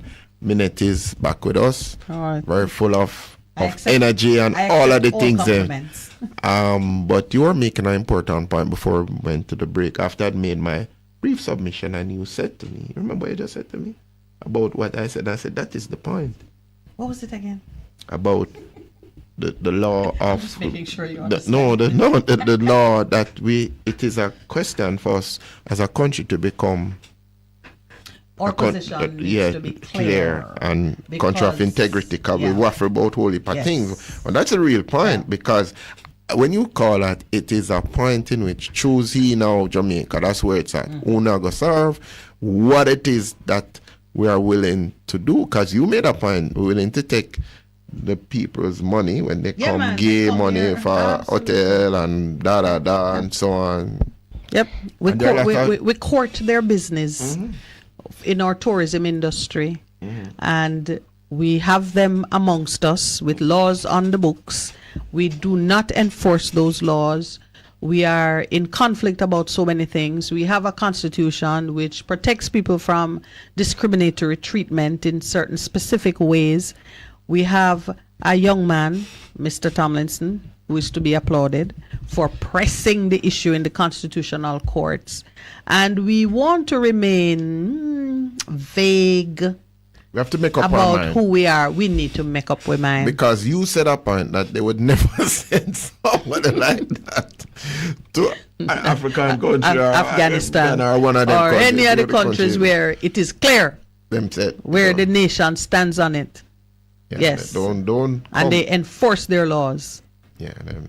Yeah, we in Jamaica want to have our cake and eat it. Well, we can't do that. So the time but you see, that double-minded man who is unstable in all his ways, and the book of James talks about him, and yes, it says man, but it also a nation that wants to be all things to all men and act based on convenience. You become liable to this type of manipulation. And that's what I think is happening. My friend who is listening from overseas. Big up my friend. Is one of my brothers. Him WhatsApp me. I know him not in Jamaica, so and him only like some of the times what he do, him just WhatsApp me privately and say, okay. So he says, him a listening, you know. So why NCB send Patrick Hilton and Queen on vacation together? No. All right, so that's just good humor. We're not making a point here. No, but them say no, something, because you made the comment, and Mike pointed to the whole question of narrative, and he was saying like with Bill Clinton, and remember the lady? Yes, Monica Lewinsky. And he says the guy he did public policy and communication, and the guy that was one of his instructors was the person. Says we put that out there, and as we are the person who control the narrative. Lena trying to control a narrative. All right, so before we open the lines, you had mentioned that the PNP had put out some kind of release concerning this issue with the same thing, US the government. Yes. So I'm interested in it only to the extent that I'm curious as to how, if the government were led by the PNP, if the government was formed by the PNP, how they would have treated it. That's my curiosity. It's not even so much about, the basis on which they are stating their position. The first thing is, I would expect that the opposition would say that the government is wrong to reject. I would expect them to say that because they're opposition and their job is to oppose. So I think, and that's why I said to you, the knee-jerk reaction to these things, never the right reaction, because you are going to come at it from your carnal, your human perspective. You're not going to take the time to do what you and I are seeking to do here, to align our thought process with what we know would be right and righteous in the kingdom of God. So the PNP says that they are concerned about the threat to gay rights caused by the diplomatic standoff. Now, I don't know what that means. What is a gay rights? I don't know. We have gay rights in Jamaica. I don't know what gay rights is. Have mercy. They are concerned about the threat to gay rights. What are those? We have gay rights in right to be gay. Hello, Lowell. When Mr. Producer, and I tell people, language has changed. When you're growing up, if you're a gay person, you're happy. Happy. You're a happy person. Happy and gay. Yeah. The Christmas song about it. Yes. All right. So the PNP is concerned about the threat to gay rights, yet to be defined what those are, because if you are to follow the narrative, Jamaica don't acknowledge same-sex relationships, so I don't know what those would be. Caused by the diplomatic standoff that has now emerged between the government and the USA. PNP is concerned that the refusal of the Jamaican government to recognize the same-sex marital status of a U.S. diplomat could spell economic disaster brought on by sanctions that our economy cannot manage. I'm sorry, I'm not going to read anymore because this is what the opposition is saying. The opposition is saying, just as you and I were theorizing that our morality is for sale, our morality is not for sale. It can never be for sale. Even if some people behave like that. Yeah, they don't speak for me, by the way. No, but neither the government nor the PNP speak for me. No, man, but you see, they said that is why those Hebrew boys was very important, you know. You started on as you said, the 3 Hebrew boys, I made the connection. I said, we are always going to come to that place where we must choose. You have to choose. I am not going to recognize a same-sex union if such recognition is in defiance of what I know to be right in the eyes of God, because I am afraid of economic disaster and sanctions that if God is God, he will cover me when I stand up for what is right in his eyes. If not, but and that's right, my dear, that's important. We're going to open the lines. All right, let me finish this. So the PNP would have said yes, so we could get money.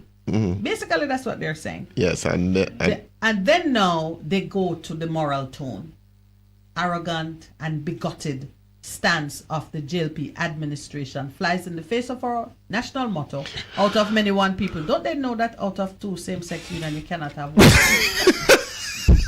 Same-sex union is unproductive. But that's not what our motto means. If there's any student listening to me, that's not what it means. That's our not motto what. Don't mean. All right, a press release there. Come on, man. Hold on a minute. Should I have credited it to the PNP? Maybe it's a prank. Maybe he's the JLP, right? I'm going to stop reading from it now. Yeah, because this is not adopting either the tone or the content that I would really associate with the PNP. First, to say that we should say yes to the Americans because we don't want them to take away the money. And then 2, to suggest that a motto out of many one people mean something in favor of homosexuality. I don't make the link. But then they say, they refer to the U.S. as a long-standing friend, trade partner, and host. And I think they may be saying that we should treat our friends better. Should I call Michael? I say, Michael, ask him if that is really coming from them, because in the age of misinformation and things. Then they talk about the diplomatic row sparked by the Golding administration concerning Dudu's they make that link there. And that is not a reasonable link either, because under Jamaican law and under American law, the allegations against Christopher Dudus Coke, who actually went and pleaded guilty in an American court, so we can't say allegations anymore. He has accepted them as a reasonable summary of his activities, and those activities are criminal under any jurisdiction. What he was doing. 2 men standing before an official and saying, "You're my wife, you're my wife," or "You're my husband, you're my husband," whatever they say, is not known. It's not a criminal act. Aye.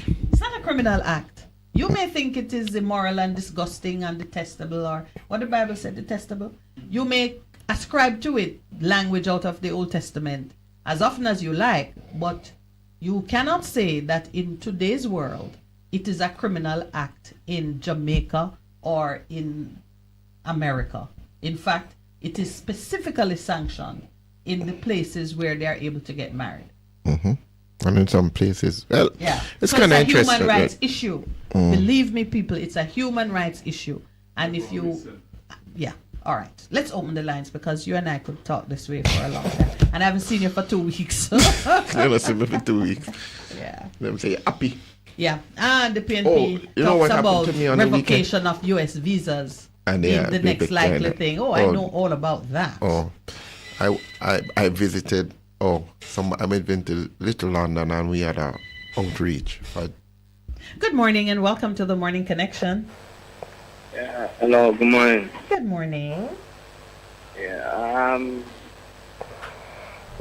Miss Minett, can I ask you a question? Absolutely. Yeah. Do you think the anus was made for a penis? Do I think? Yeah. I've never thought that the anus was made for sexual congress. Okay, and do you think 2 women naturally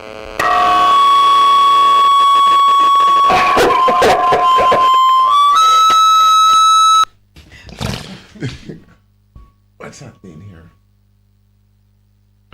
what's happening here. Good morning, caller. All right, the other call came in. I think the spirit of righteousness rose up against those questions being put to Miss Minett. Good morning. Good morning and welcome. Good morning. Good morning, George. Good morning, my brother. How are you, King George? Want me to carry back for you? I'm giving it to you right now. Which part you there? Which part you there? Now look outside. If you're not feeling it, then you're not the right man for this gift. Give thanks for the morning, eh? Yes, always. Yeah. Wanna get rain at all, no? Yes. I return to the wet and we're not getting nowhere. I'm sending you some. You know, good drop one time on top of us. Straight at home. George, you need to pray some more, man. You need to pray like Elijah, man, until the fist become a major thing. Because I'm man of prayer. Me live side of the river. You don't want too much rain come. Me both side than you. Anything like that, me just go down the river, go wash and be down there. All right, George. Okay. So one of them. We're well, my brother. Yeah, man, give thanks. Well, there are so many crazy things going on, in the world. Sometimes you can start to talk on one topic. There are so many topics to talk about. You have to go pick one, though. You have to go pick a side, George. You have to pick a side this morning. Me not pick my side because I don't want to tell me I go to the airport and stop me. I say, you think about it? Excuse me, hello. None of that. Let's move on. George, really. Yeah. I heard the diplomatic war with wars and whatever and what, but you know, the government that let them deal with that. I don't want to get myself involved in that thing there, and next thing I'm going to find out. They're supposed to deal with the situation in that diplomatic way. Am I right? Of course, you know that I am going to encourage you to do a little bit more than think of your immediate self-interest in looking at some of these issues, because yes, what is happening can have repercussions that become personal, but for the most part, what we are coming up against is a mindset of our own government to play fast and loose with issues that touch and concern the rights of citizens. You know, laughingly, Lowell said to me this morning that there might be some homosexuals in our own government who are saying, well, if you recognize the American, you have to recognize mine too. And you know what? That's not an unfair position to take, because the integrity of a nation hangs in the balance when we are just making decisions based on convenience and the immediate needs as we see them. The opposition is equally wrong to say that you must pick a course in order to preserve economic benefits. Because, I mean, if they came for our children, let me say this, put it this way. Suppose America wanted to enter into some arrangement with us that would put our children at risk of early sexualization because they have made it permissible in their country for certain activities to take place involving children, whether it's young girls or young boys. Are we going to look at our little boys and say, but you know what, if we said no to the Americans, they might withhold economic benefits from us? You have to take a principled position on it, so that whatever you say today can apply across the board when they touch your sacred cows. Because there are some things which all of us know we're not going to permit. But if the principle that protects those things is sound, then that principle should protect everything. Shouldn't be just the things that, the little kids are cute and precious, so we're going to protect them. But you see, like all Minett and Lowell and Percy out there, them can't go on. No. Nope. Not right. So but I mean, you have to really talk up, because what they feel that is right, it is in front of the Bible. Yes. So that is what Percy and I were doing this morning. We say, all right, let's go to the highest source. Yes. And one thing I know, the Bible speaks of every form of sexual immorality as a sin. There's none that it says, well, you're okay if you touch our head, but not our toe. No. Yeah. Anything that is that transgress sin. Yet we see grace and favor being given to persons whom, by the same standard of the Bible, we acknowledge that their conduct was not right. Yeah. True. And I want to push it even further, George, in terms of Jesus even take it to another level, you know. Him say, you see the woman? Yes. You think about her and doing everything with her, you have sinned. Yeah.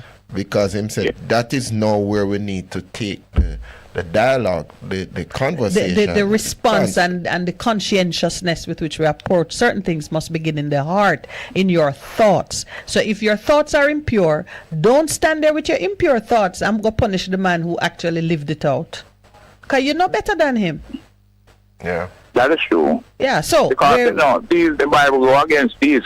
Yes. You know, so why would you want to pursue it? You know, the Bible is against it, and even the law is against it, because you want to change the law. If you say the law is not a shackle, well, you gone to another. Everybody want to just do what them feel like. Yeah.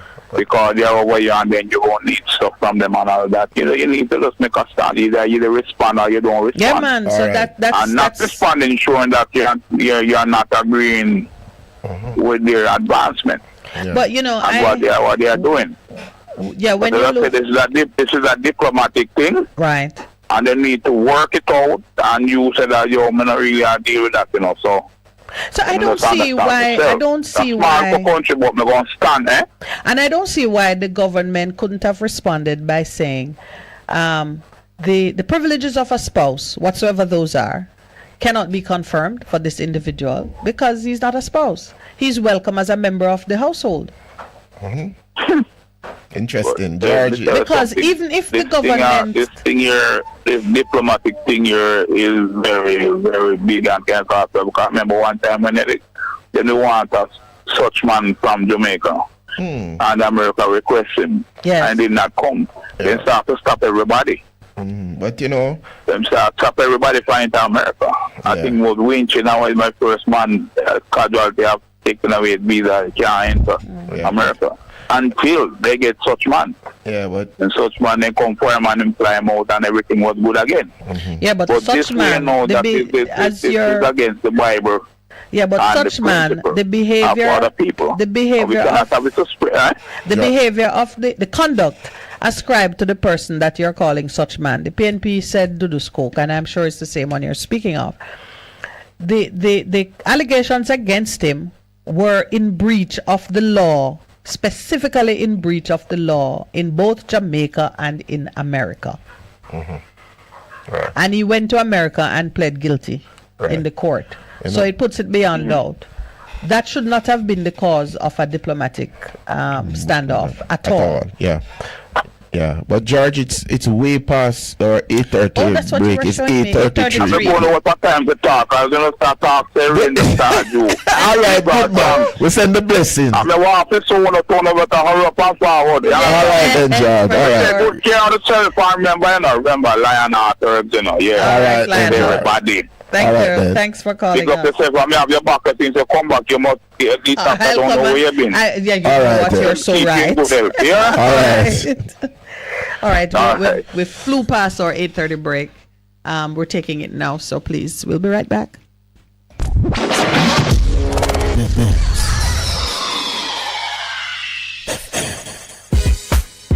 Vejan Printers for all your printing needs. We specialize in calendars, flyers, brochures, and more.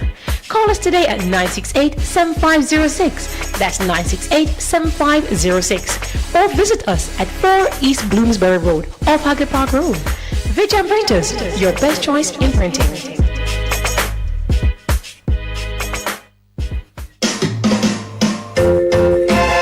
Having trouble getting parts for your Mazda? Maljam Auto Parts is your solution. Find Maljam at the new and convenient location off Upper Waltham Park Road at 9 Kingswood Avenue. Maljam Auto Parts, with over 25 years experience, providing all Mazda parts, new and used. Call 923-4389 and 461-1786. Maljam Auto Parts, serving your Mazda needs. Get inspired when you tune into Bess Vent, brought to you by Via Express Couriers. This and every Wednesday at 5 p.m. on Best 100 FM. Hear from some of Jamaica's top entrepreneurs. Get updates on deals and upcoming events, tips for business, and pure vibes. Vent, a safe space for discussion. Make we chat, no man. Our world is changing rapidly, and our most valuable resource will be our teachers. They are the key to preparing us for the future. The government of Jamaica is investing in education teachers through scholarships in the field of STEM studies, science, technology, engineering, and mathematics. Apply for a STEM scholarship for the opportunity to get qualified to pursue a rewarding career as a STEM teacher. Find out more at www.mof.gov.jm/scholarships. Sign up for a STEM scholarship today. Conditions apply. Best 100 FM is the authentic voice of Jamaica, promoting your prosperity with better vibes and better music. Let us promote your goods and services for you. Advertise with us. For more information, call our office at 876-276-8935. That's 276-8935. The Morning Connection is not your usual talk show. We aim to stimulate discussion and chart new paths to self-empowerment. So please join us, Minett and Percy, on The Morning Connection, Mondays to Thursdays, 6 a.m. to 10 a.m. on Best 100 FM. It's good, it's better, but nothing beats.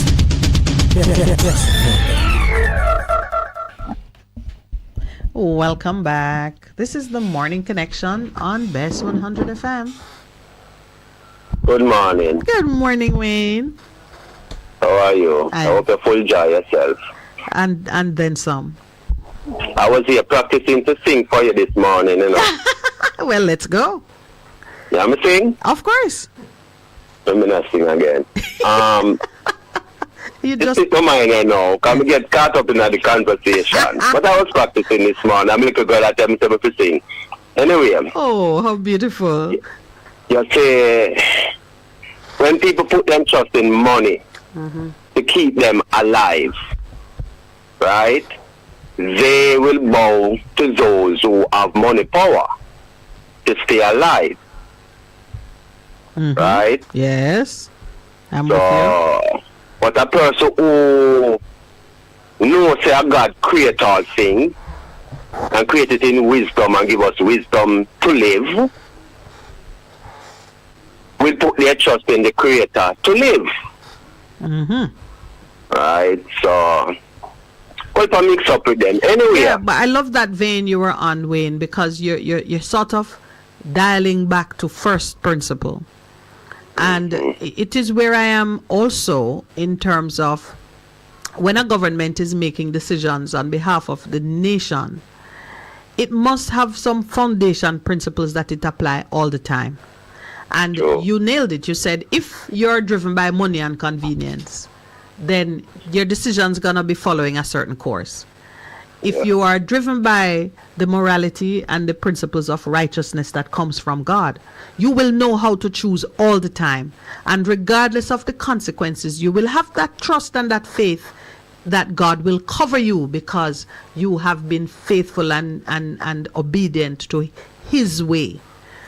Yeah. So we're at that moment on this little issue where the human rights considerations for persons who are homosexuals or whatever name they want to go by, those are human right considerations, and we have to be clear and consistent in how we treat them. And the only way to know that you are doing the right thing is to align yourself with the Word of God. And see, Percy and I went to the strict word that speaks against even sexual immorality in thought. It starts from there. Yet we see a merciful God taking a woman who confessed that she had had 5 husbands in a society when such a thing was plainly not acceptable. Or a woman we who was see caught in the woman adultery. who was caught in adultery. And we see a merciful Christ speaking against the conduct, but finding grace for the woman. Yeah, because those who supposed to be leading the country, claiming that they have God commandments, we're doing a lot of things to cause the people them to breaking the laws of God. Yes. So Christ could find mercy in himself for those who are willing to listen and be renewed again. And repent. To repent. Yeah. So I said to myself, you know, if the government gonna close the door to everything that we find unacceptable, how are we going to lead people to repentance or be a part of that change if all we do is shun them? No, you can't come. You can't come as a diplomat, but you can come as a tourist. And look at the man who was contributing to a charity who they later disclosed was a pedophile. Yeah. How did he get here? He wasn't a diplomat. At least a diplomat, you know who he is and what he is. Yeah. Anyway, you talk some more. Miss Minett, never asked you something about a book where a teacher give to me. Mark, book 6, right? For my 6th graders. And I sit on the front page, Mark Hudson, Hudson, Hudson, you know if I told him are young. The book name Mental Ability and Reasoning.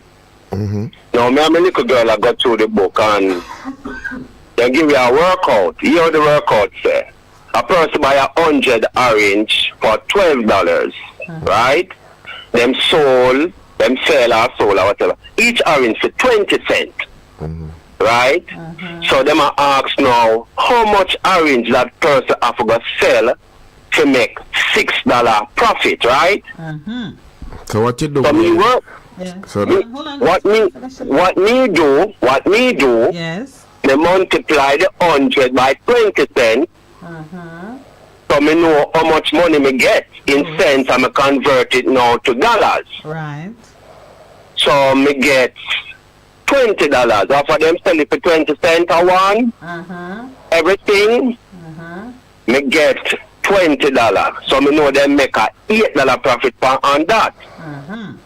Right? Now them ask how much orange a person would need to make the $6. Now me know that 6 is 3/4 of 8. 8, yes. So I said then 75 is 3/4 of 100, so the person must sell 75 orange to make $6.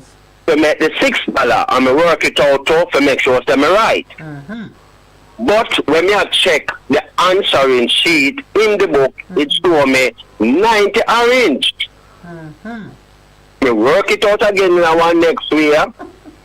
Me not get the answer, so I'm gonna go back to the teacher. Yes. I'm a reason that I say probably need a mathematician to make me understand this. Right. Right? Yes. Anyway, so do a little thing and I show me the probably I saw them do it to get the answer there. But me I say miss. So, even when me look into what you are doing, it kinda not make no sense. All right. So one thing I didn't hear you say, they gave you how much you paid for each orange? No, them tell you $12 for the 100 orange. Okay. So what I do, I turn the $12 into cents because the 100 orange, so I know each orange will have value less than $1. Yeah. So I multiply the 12 by 100 cents make $1, and I get 1,200. All right. So I know that each orange value 12 cents. Okay.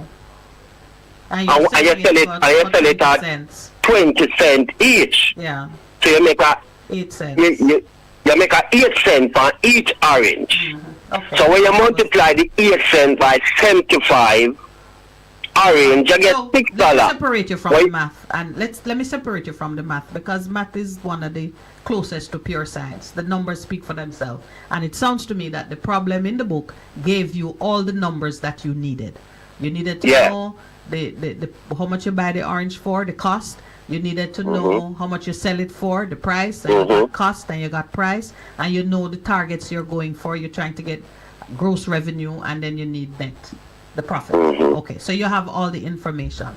What you're really touching on is when the written word contains an error, who is the person with the ability and the character to call it for what it is regardless of the consequence. That's really what you're touching on. It is not unusual that books contain error because books are written by men and men are fallible. Right, Percy? That's correct. So if you find an error in a book and you come upon a teacher who is unwilling to follow the principles that are agreed and known and call that the error for what it is, you have a problem with that teacher who is teaching your child.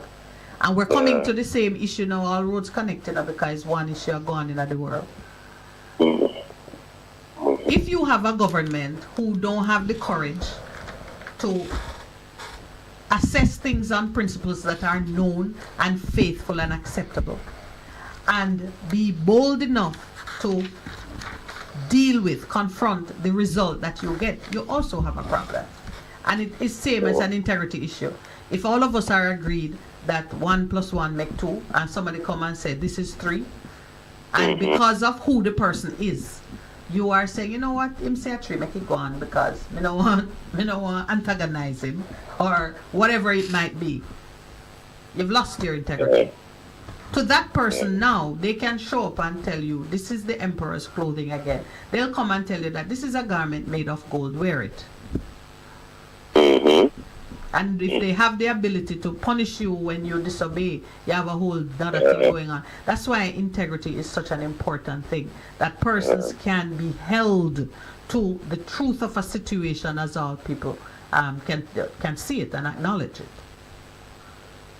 So if you did the math, my dear, and what you're describing to me sounds like all of the acceptable principles, and you are getting one result and the book have another result, the book wrong. Yeah. And persons in authority or otherwise must be bold enough to say, well, this is an error in the book. I'm not teaching my child that. You notice in some countries now, parents are studying the books to determine whether or not their child should be taught anything out of certain books. True. Percy. Yeah, just go back to the principle. The principles of what you're doing and how it works itself out. Yes. Yeah. So, you can just put it in the group. Let me see if what you are saying in effect in terms of the maths work out. All right? Yeah. Okay. Pastor, I'm going to tell you something to me one time. When I live at Aspen, one time I stand up on the corner and a lady, a pastor, invite people to church. Right? And she invite me. She pass me about 2-3 times and I invite me. And I look at her and I say, I'm a Rasta man, you know. I don't know if you want me in the church. I'm a Rasta man. She said, all is welcome and ready. So I'm there and I do not. Sometimes I walk but sit down. So I sit down and I gradually live in the same community there. Bigger man for me, and from I go beside him, I criticize the pastor. I say to myself, so what is? Anyway, the pastor preach and the pastor pick me out now. Call me up on the front now. And I tell me, to go up on my knee and confess that Jesus is Lord. So I look on the pastor and I say, well, I accept Yahshua as my Lord, and I see Yahshua manifest himself in this time in the personality and his new name, here till after the first. So the pastor look at me and tell me, so if you come out of church. So what did you do? You came out of the church? Yeah, I mean, no fuss not fight with people and them believe. I just walk out. All right, sir. Okay. You know, but that look good, pastor. Because I say like me, see my doing business and go push up in the business. I might invite people now and place. He was not a good host. No. He was not a good host, yeah. No. He's not a good ambassador of Christ. No. He was not a good host. Not a good host. All right, bless love. Miss Minett, we love you. Glad to hear you. Love you, my brother. And big up Mr. Lawrence. Bless up. Salute you. All right. Well, that was an interesting one there. That because you know how when I'm laser focused onto something, I see it everywhere. What happened in the church? Let's treat the church as the country and Wayne as the visitor. Mm-hmm. Yes. And you just said it. He was not a good host. Not a good host. Wayne now is his target market. Mm-hmm. You should be holding on to Wayne. Yeah. Good morning and welcome to the Morning Connection. Hello. Good morning. Good morning. That's all like Barry. Good morning. Morning. Good morning. Morning, Miss Minett. Glad to see you. Glad to have you back in town. You've been going crazy since you left town, you know. Yes, thank you so much. Yes, man. Yeah, man. Pastor, you agree with me, so we did that go crazy. No, you are going crazy. Yes, man. Yes, man. Come on. We need to come back into him, man. Because you don't know, so we can't do without you, man. You get me? All right, bye. And especially with Minett, feel special in the program, you get me? So, yeah, man. Big up yourself, and I hope you enjoy yourself, man. We're glad to see you back, you know, in that town, you know. I did, and that welcome song reminded me. Yeah, man, I big up your husband, because we not let him out. Lowell, big up. Yeah, man, Mr. Noel, yeah, man, big up yourself. I want to big up to all our callers and listeners worldwide, you know, and we don't know, so we say one God, one people. One equal right and just push to all, you get me? So, big up to all who are listening. So, you may have not touched on couple times since morning, but you see, a lot of witnesses are going in the church, you know, because, you know, if you're watching news lately, where a priest has been locked up for molesting a 12-year-old, you understand? Yeah, man, Jamaica, the Catholic Church. Yes. And And I did news again a couple nights ago with them I show you say back in up the line with St. Mary, one of those places where a lot of family are molesting young people them in their own family, which is a very dangerous thing. Mm-hmm. You understand? So you know I coming back. Yes?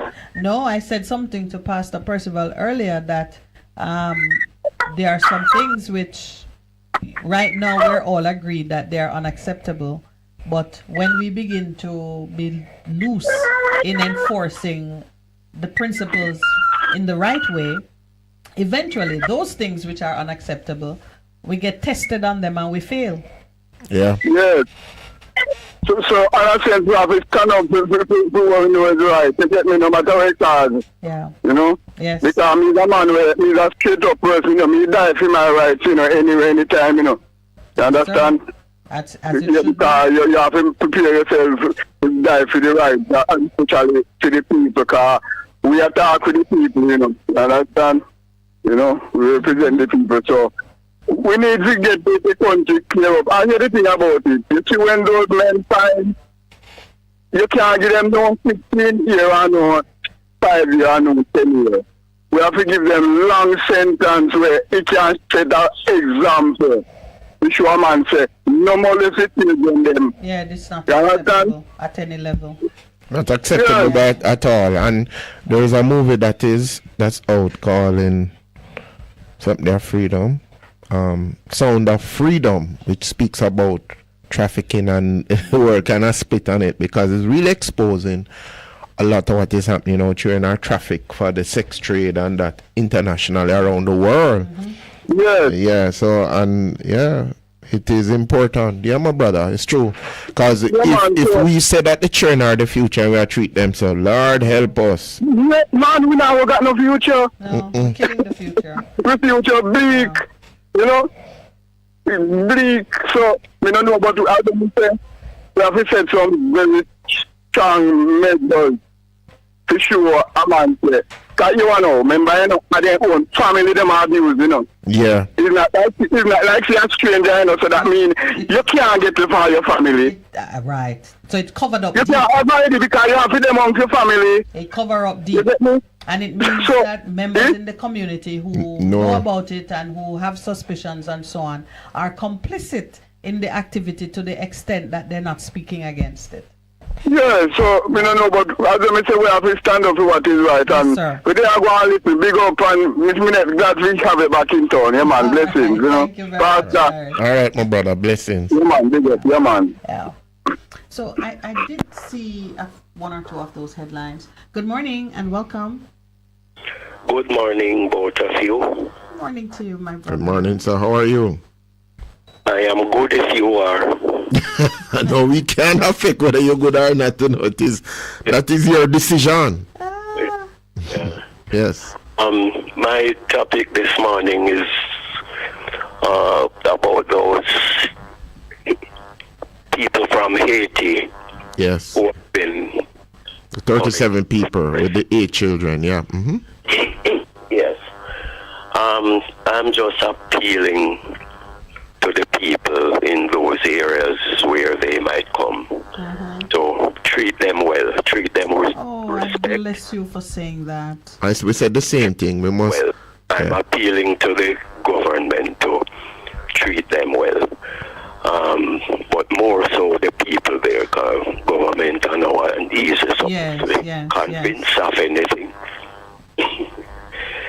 I don't know if how many people realize that Jamaicans used to be running away to Haiti at one point. Yes. In time. Mm-hmm. Yes, when Haiti. It's true. It's true. They used to go there to do the Higglers would go and shop. Yeah, man. Well. Yes, when Haiti had fight off the French. Yes. In their independence, their policy was that anyone from anywhere else should come for them for free. Run from slavery. Once you reach the shores of Haiti, you were free. If you accepted to be governed under their constitution, you were free. Yes. You weren't being sent back to Very go back true. under slavery. But for some reason we don't teach our people these things. I try to do it wherever I am. And, sometimes we don't even, there's a misconception about Haiti too, where people believe that bad things are happening to Haiti because they are into voodoo and them wicked. Because they're wicked, as if they deserve it. Yes. That's not so. The Haiti are being punished for being the first country in the Western Hemisphere to fight off slavery and win. And they are being made to pay for it up to this day. They are not allowed to, enjoy their freedom. In most other parts of the world, if this were a white state that claimed its freedom, they'd be accorded full privileges under the United Nations, and they'd be going about their business, and they'd be celebrated as a great military power. But a black nation of former slaves who fight off the oppressor is not anything to be encouraged, because I understand what you're saying. They made, when Haiti fight them off and get them freedom, they started to pressure them. They cut them off from everything. They wouldn't trade with them. And it got so bad. No, because you didn't want to encourage. That Haiti had to go back to them to say, ease way up. And the conditions were. And they were carrying the cost of compensation to the ousted landowners until fairly recently. I think I just want to add that to the mix. Just the same way that the United Kingdom was compensating plantation owners for losing the land and the slaves in Jamaica, so too Haiti as a nation was taxed to pay the French for what they took from them by force. It is not usually the course that the victor in a military confrontation ends up paying. To the victor, the spoils is what we know to be so in any military engagement, yet Haiti's economy was taxed to cover what was lost. That was the price of their freedom, was financial enslavement into I'm just finished in about 21, 22, recently. Yeah. And they wiped out Haiti's agriculture by bringing in cheap things which was subsidized those farmers in those countries. So, my brother, you're citing some maybe little known facts or not well remembered facts about the past concerning Haiti. But I'd love to hear what you feel is our current day responsibility, and not just at the community level, which you quite rightly said, concerning those who have landed on our shores. But I'd love to hear what you think the CARICOM region all black nation states, as far as you might extend your thought process, what should we be doing now to show our solidarity with Haiti and to transform what has been years of punishment into some growing prosperity? Because I feel like the plight of Haiti is the plight of all of us, no matter where we are in the spectrum. What are your thoughts on that? But the first thing that we need to do is to make CARICOM a real independent entity. Not one where, I don't know if you remember, and when Donald Trump invited a few from CARICOM up. We can't forget the picture, my brother, of our prime ministers looking like naughty. CARICOM's position was not what the U.S. wanted, and therefore they call up Andrew Holness and a few others up there, take them into a country place, walk through back door, and get them to take their own position. Separate and you know, and so the first thing is to have a oneness. If CARICOM decide on something, take a position. We don't want a few people to go behind and say, all right, some great white people in America say we must take a different position. That is the first thing. But we have to educate ourselves. True. Otherwise, we will find ourselves supporting the people who take those positions that is against us. So if we, the people, we can't just leave it to politicians. We have to make them know that this is our position. You are representing us, and this is our position, and you need to carry this position forward. Otherwise, nothing else is going to work. Divide and rule is the thing that they are using against us. Yeah, so you're talking about grassroots mobilization, my friend, which comes through education. And he's also speaking of regional unity and strength on those conversations. I agree with both. When I go to PTA meetings, I am chairman of a early childhood. My brother, if you can call back or stay with us, we've gone past the 9 o'clock hour. It's 9:02. We need to take a station break. So, would you bear with us, please? Okay, I will. Call us back. 2 lines are working in good order. All right. Good. Bye. You're simply the best. Better than all the rest. Better than anyone. Anyone I've ever met. You're simply the best. Best FM 100 on your dial. Keep listening. Zongo zongo go zongo zeng. Zongo zongo go zongo zeng. I'm getting married in the morning. Hey, this is King Yellowman. And remember, the 31st of July.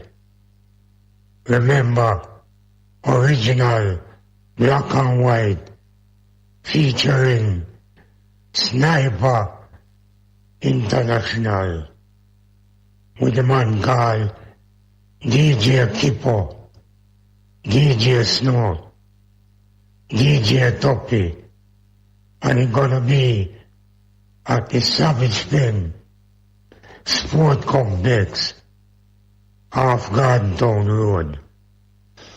I found my trail.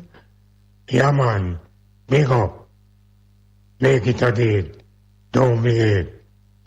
31st of July. Half a tree, one and drive, half a tree. Bossy, how you do I take taxi style? Jano, I want to tell you, say, 2 months now, my transmission mash up, and me check everybody and can't hear nothing positive. Yeah, hear me? You waste all that time on shop around and never call the experts. Winters ought to have them Them have over 35 years of experience and them diagnose the problem and get back your transmission brand new. For them service excellent and efficient. Trust me, man. You hear me? Call them at 929-7040 or go to them at 106 Maxfield Avenue, Kingston 13 and talk directly to the boss. Just tell them I'm me, send you. You big star. Yeah, man. Respect my boss. Yeah, try and call it, cause trust me. Waiters Auto Spares and Repairs, good afternoon. What a relief. Veg Printers for all your printing needs. We specialize in calendars, flyers, brochures, and more. Call us today at 968-7506. That's 968-7506. Or visit us at 4 East Bloomsbury Road, off Haggard Park Road. Veg Printers, your best choice in printing.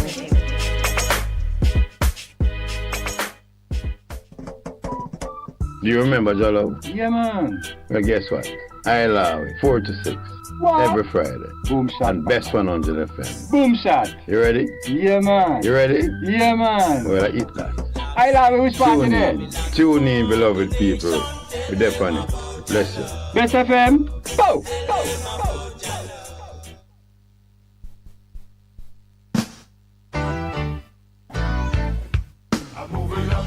Bess 100 FM presents the Mature and Moving Up Show with Lascelles Butch Chen on Thursdays from 6 to 9 p.m.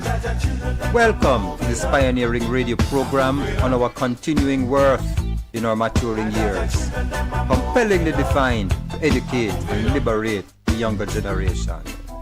Tune in and welcome. Ew, baby, you sick? Drink this. Strong back tonic wine. But baby, you look like you want to sort out.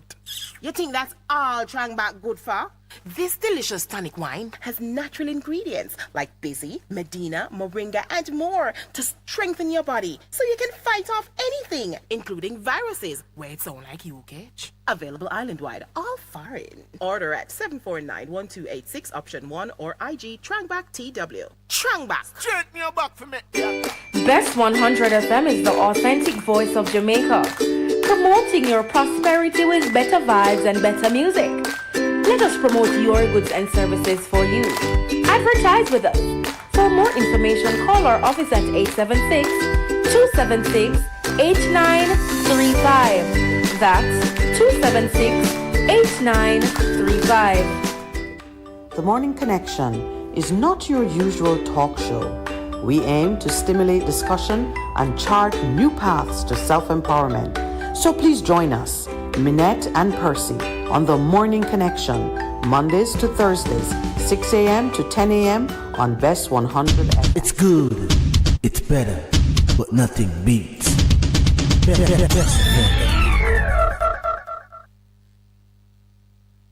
Morning Connection. Thank you, caller. Thank you for holding. Good morning. Go ahead. You're on The Morning Connection.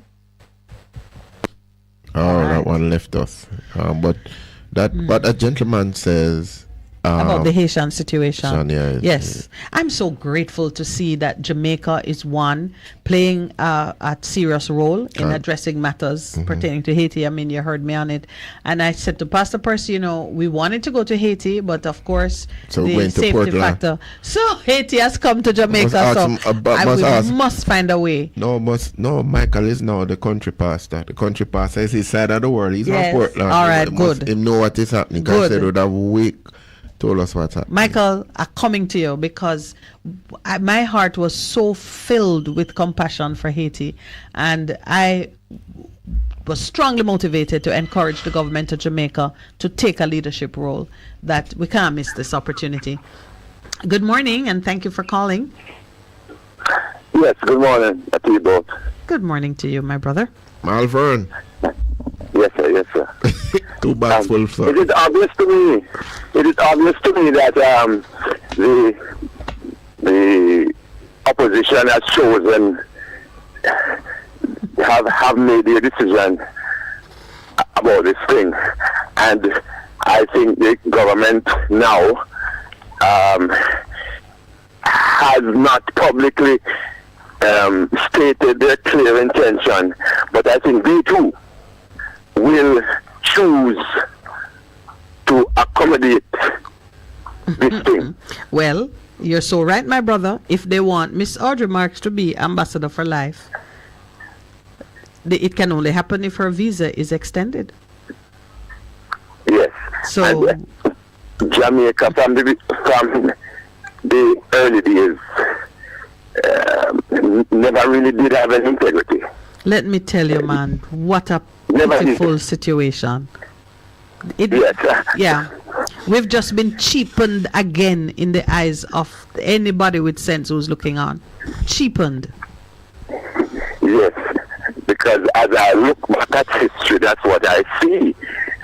There's no integrity, no courage. There's nothing there. It's just a matter of selling. Buju Banton have the song, Country for Sale. He's so correct. He's so right. I think that song made the festival, not you? Hold on a minute. That song? Yeah. Oh, Lord. But I will check it out. I don't know if he won. Did Buju win festival? Percy is checking. But the sentiment is true. That is what we are. Yeah. And it's been exposed in this thing that is going on.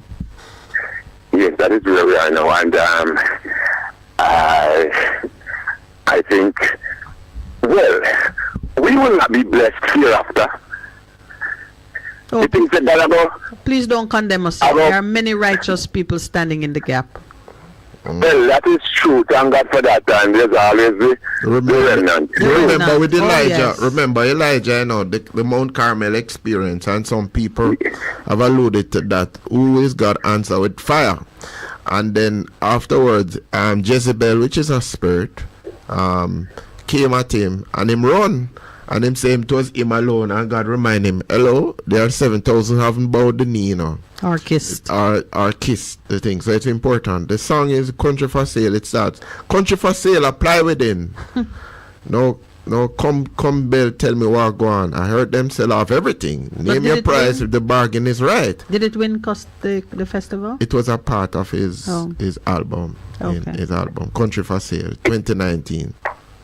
So it did win. Yeah, I'm not so no, sure. He's not sure yet. But regardless, my brother, you have hit it on the head. Country for Sale. We court the money, the resources of homosexuals in this country for tourism. We are fearful of standing up to the Americans at any point at all because we want economic benefits and we worry about visa. And now they are testing us on something that touches some of the fundamentalist Bible-loving principles that are dear to us. And let's see what the government is going to do.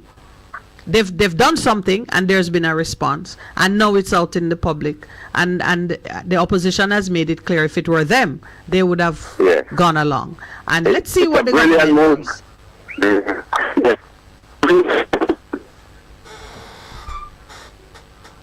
Hello. Malvern gone. Yeah, what? Country for Sale, apply within by. Good morning and welcome.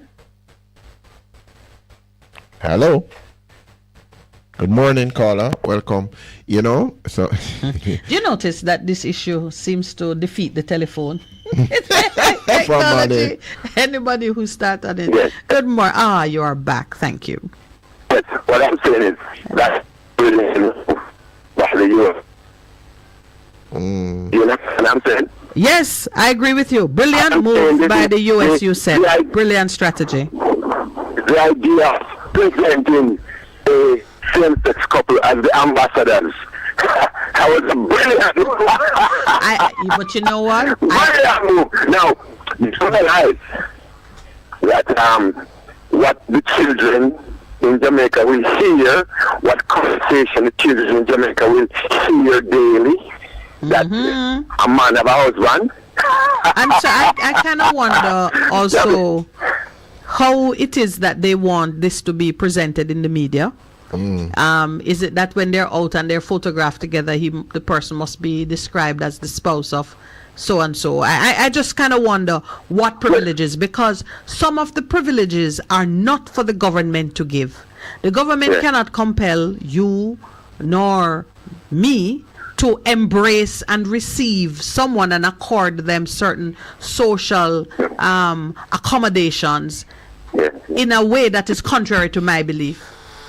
They can't. It's began in the language, the language when they abolished pronouns. Oh, you mean that one? Us, we, and them. Yeah. It's a, he and she has been abolished. Yeah. And Malvern, it's even more that is at play, because it's you abolish the female. So we will the transgender, the male, and us we them, yeah. But listen to this though, cause remember, if you in the transgender you take the female out of the question, you move it to another thing, you move it from the biosphere, some people say, into the metasphere. It's another level of argument that is happening, and they will become like robots. So you understand when you say you abolish the female, because that's what they're trying to do. You hear the word he, and the word he has been abolished too. Yeah. Yeah, so that's about female. Female and male, two of them. What a conversation. Right. But I do understand it's not so much the abolition of it, it is widening the class of what should be recognized. So now there is gender neutrality. You are whatever you say you are. I feel like and no man can test you on it. In other words, if I show up and say I am a man, no one can require me to display my proof of manhood. Yeah. Well, the University of West Indies, which is where pastor, that's where you received your pastorship, right? No, not University of the West Indies. Remember, first set of degrees. Yes, but not his pastorship. Yeah, okay, that's where you received your pastorship. But they have joined the agenda, the other side. Mm-hmm. But you see, and so you can say you are whatever sex you are. Yes. But I dare say it is finished. Not finished. Well, listen, you don't, but you must, you accept, finished. You accept though that it has to be dismantled before it can be rebuilt. That's why Percy say it's not finished. The dismantling, the breakdown, the destruction is a necessary part of the rebirth. In fact, it is the precursor to the rebirth. A man cannot be born again unless he dies. All right. So I don't see these things in a negative way, I see it as a part of the process of rebirth. And you see this thing that the American has done, which you call it a brilliant strategy. I agree with you. I said I applaud them for doing it, because a man must be clear on what he means and who he is. Right. And they are forcing Jamaica to confront our bigotry and our lack of integrity. That's what the force is. So I said to Percy that they would have never go to the Afghanis with a same-sex union. They would never go to it, because they know, one, it would be a death to the people.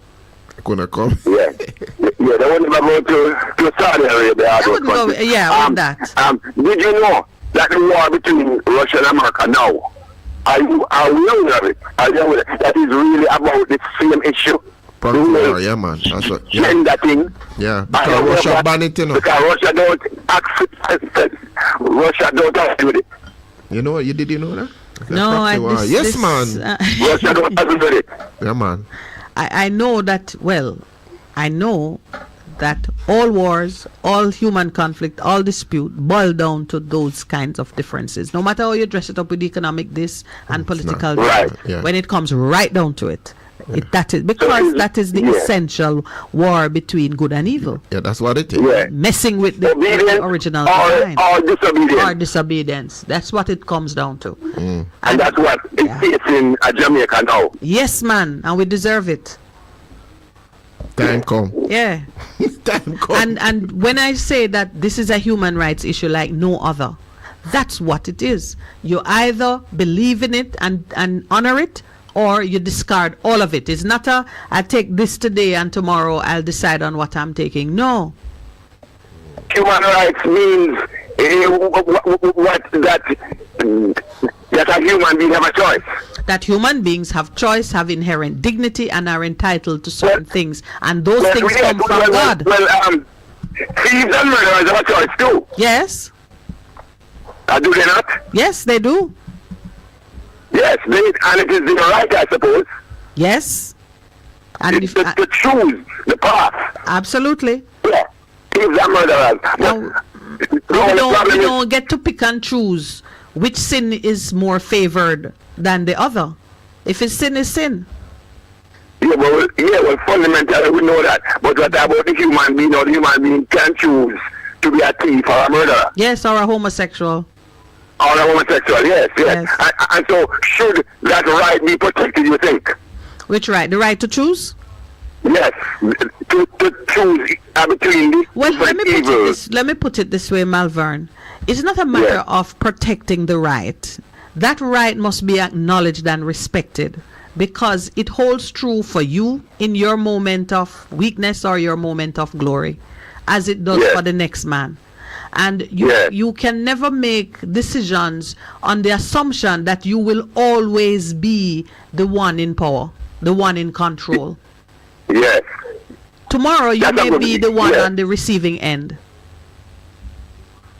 Yes,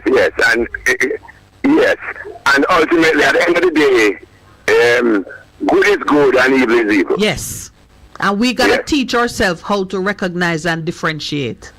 Good is good and evil is evil, but remember the human rights come back from a source, and that has been my fundamental. He's the person. I mean, I'm saying the person, God, who has created us, says, this is how I want you to live and to exist. Let's never forget that. Yeah, that is why the mark of the beast will be a good thing.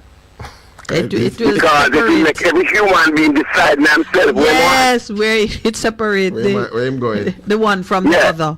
Yeah.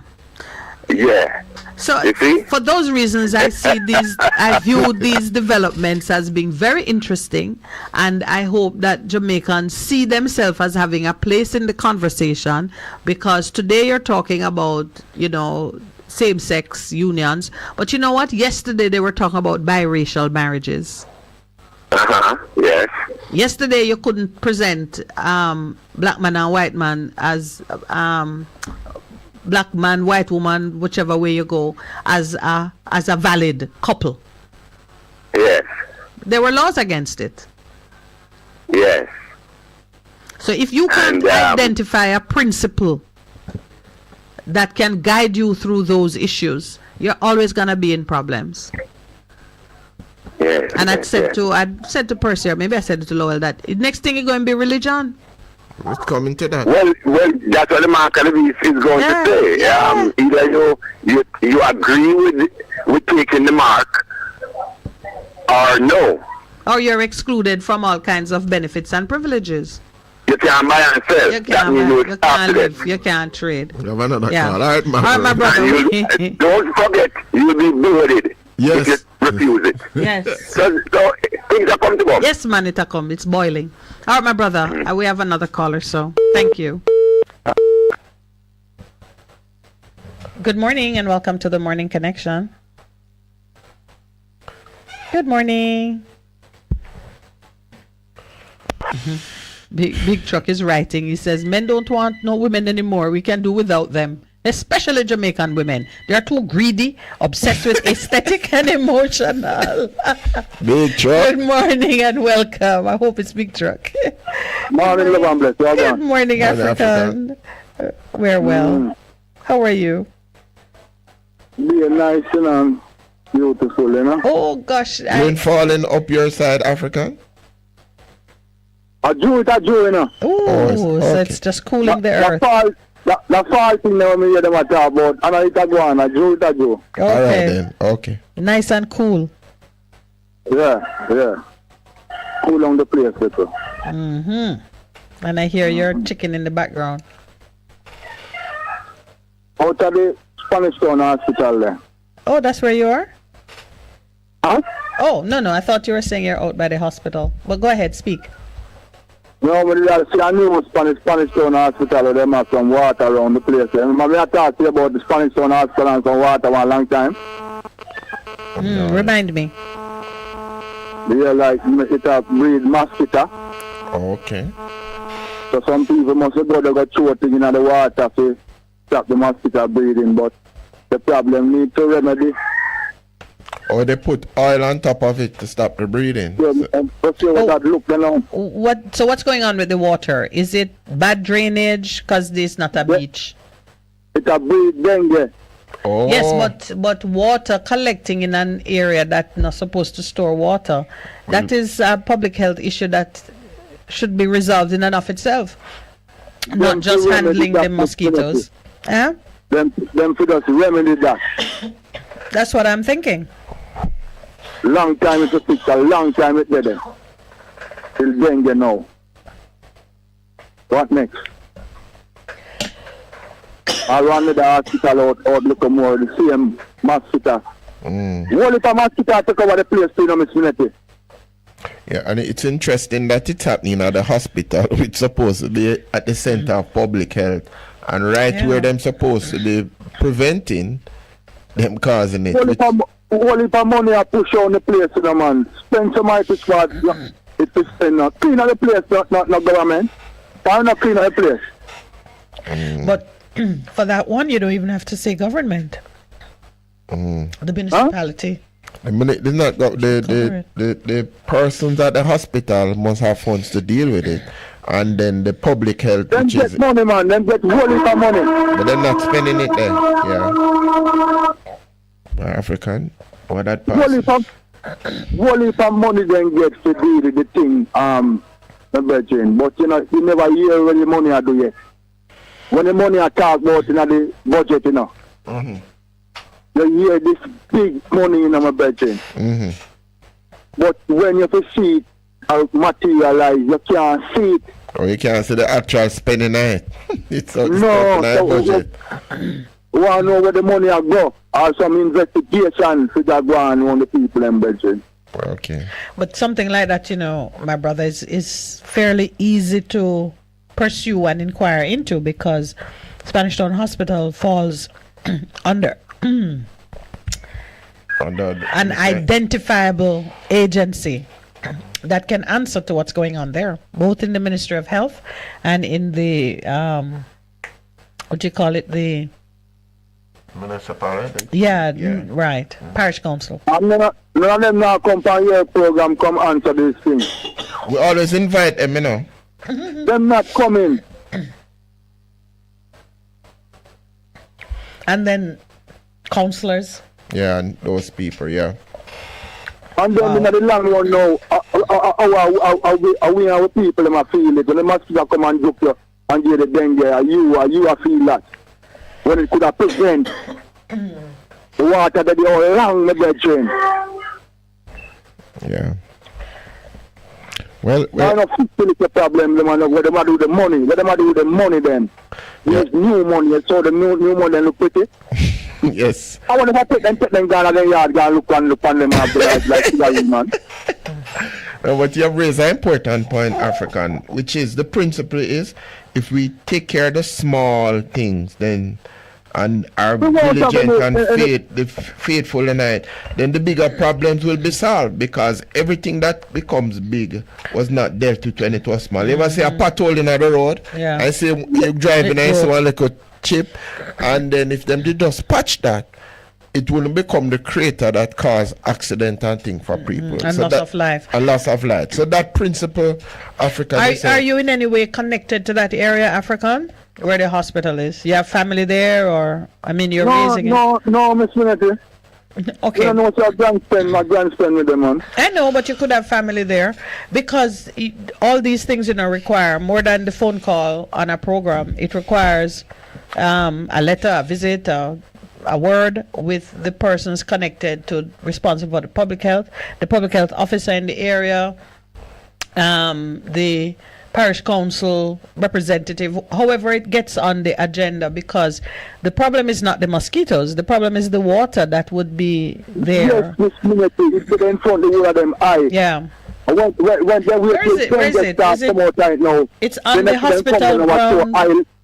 Is it on the hospital ground itself, or is on a neighboring lot, or where's the water? Right up on the hospital ground. Okay, so then there is the regional health authority that can fix it, right. or the public health. How much of them going to go through oil night? Oh, I see. Okay. Why not remove it? Yeah. Or I mean, remove the water in terms of putting proper drainage. Okay, I see what you're saying. That's the problem. When the people go to hospital, them go to sick, and them not like to clean things on the place, All right, that's a simple enough problem. I hope someone is listening who can move in that direction. And listen to one more thing. Go ahead. Down a town there. What you call down a town there? Carnation Market? When last you go down there? I confess it's not a place I've gone to more than once or twice in my life. I haven't been down there in recent times. Miserable. I mean, if I tell you, I've been down there. Miserable. You don't want to go down there, man. Messy, dirty, water. Not all. And then with them selling all the fish and them something, horrible, man. Can I imagine them sell food? Yes. So then how come citizens haven't boycotted going there? Okay, so I'm a country girl. I still have farming connections in my neck of the woods. Even chicken I buy from people in my community of birth who raise chicken. I place my order, I go, I get it. I get my yam and other ground provisions whenever I visit my home. So I have never really had to shop at Coronation Market. Miss Minett, take a try and go look at what going on.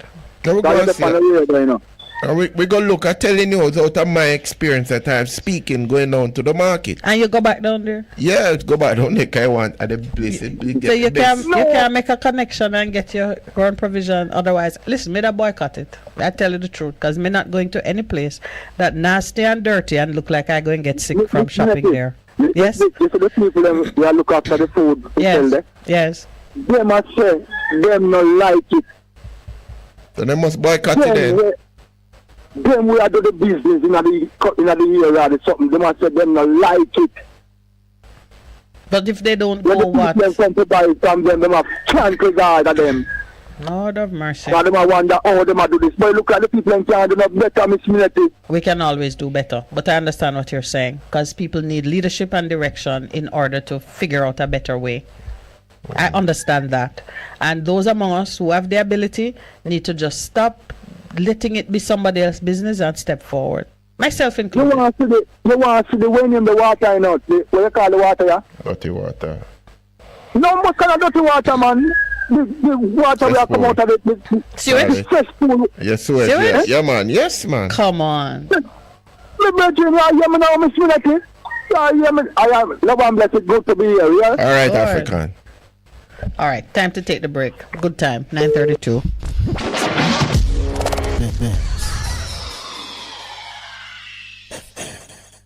Zongo zongo go zongo zeng. Zongo zongo go zongo zeng. I'm getting married in the morning. Hey, this is King Yellowman. And remember, the 31st of July. Remember, original, black and white, featuring Sniper International, with a man called DJ Kippo, DJ Snow, DJ Toppy, and it's gonna be at the Savage Pen Sport Complex off Garden Town Road. I found my dream. Yeah, man. Big up. Make it a date. Don't be late. 31st of July. Half a tree, one and drive, half a tree. Bossy, how we do I take taxi star? Jano, I want to tell you, say, 2 months now, my transmission mash up, you know, and me check everybody and can't hear nothing positive. Yeah, hear me? Yeah, waste all that time I shop around and never call the experts. Winters Auto have them Them have over 35 years of experience and them diagnose a problem and get back your transmission brand new. For them service excellent and efficient. Trust me, man. Yeah, hear me? Call them at 929-7040 or go to them at 106 Maxfield Avenue, Kingston 13 and talk directly to the boss. Just tell them I'm me, send you. You big star. Yeah, man. Respect my boss. Yeah, try and call him, cause trust me. Waiters, Auto Spares and Repairs, good afternoon. What a relief. Veg Printers for all your printing needs. We specialize in calendars, flyers, brochures, and more. Call us today at 968-7506. That's 968-7506. Or visit us at 4 East Bloomsbury Road, off Hagley Park Road. Veg Printers, your best choice in printing.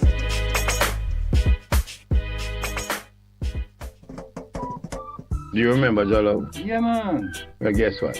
I allow it 4 to 6 What? every Friday. Boom shot. On Best 100 FM. Boom shot. You ready? Yeah, man. You ready? Yeah, man. Well, I eat that.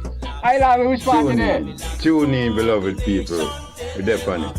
Bless you. Best FM. Go.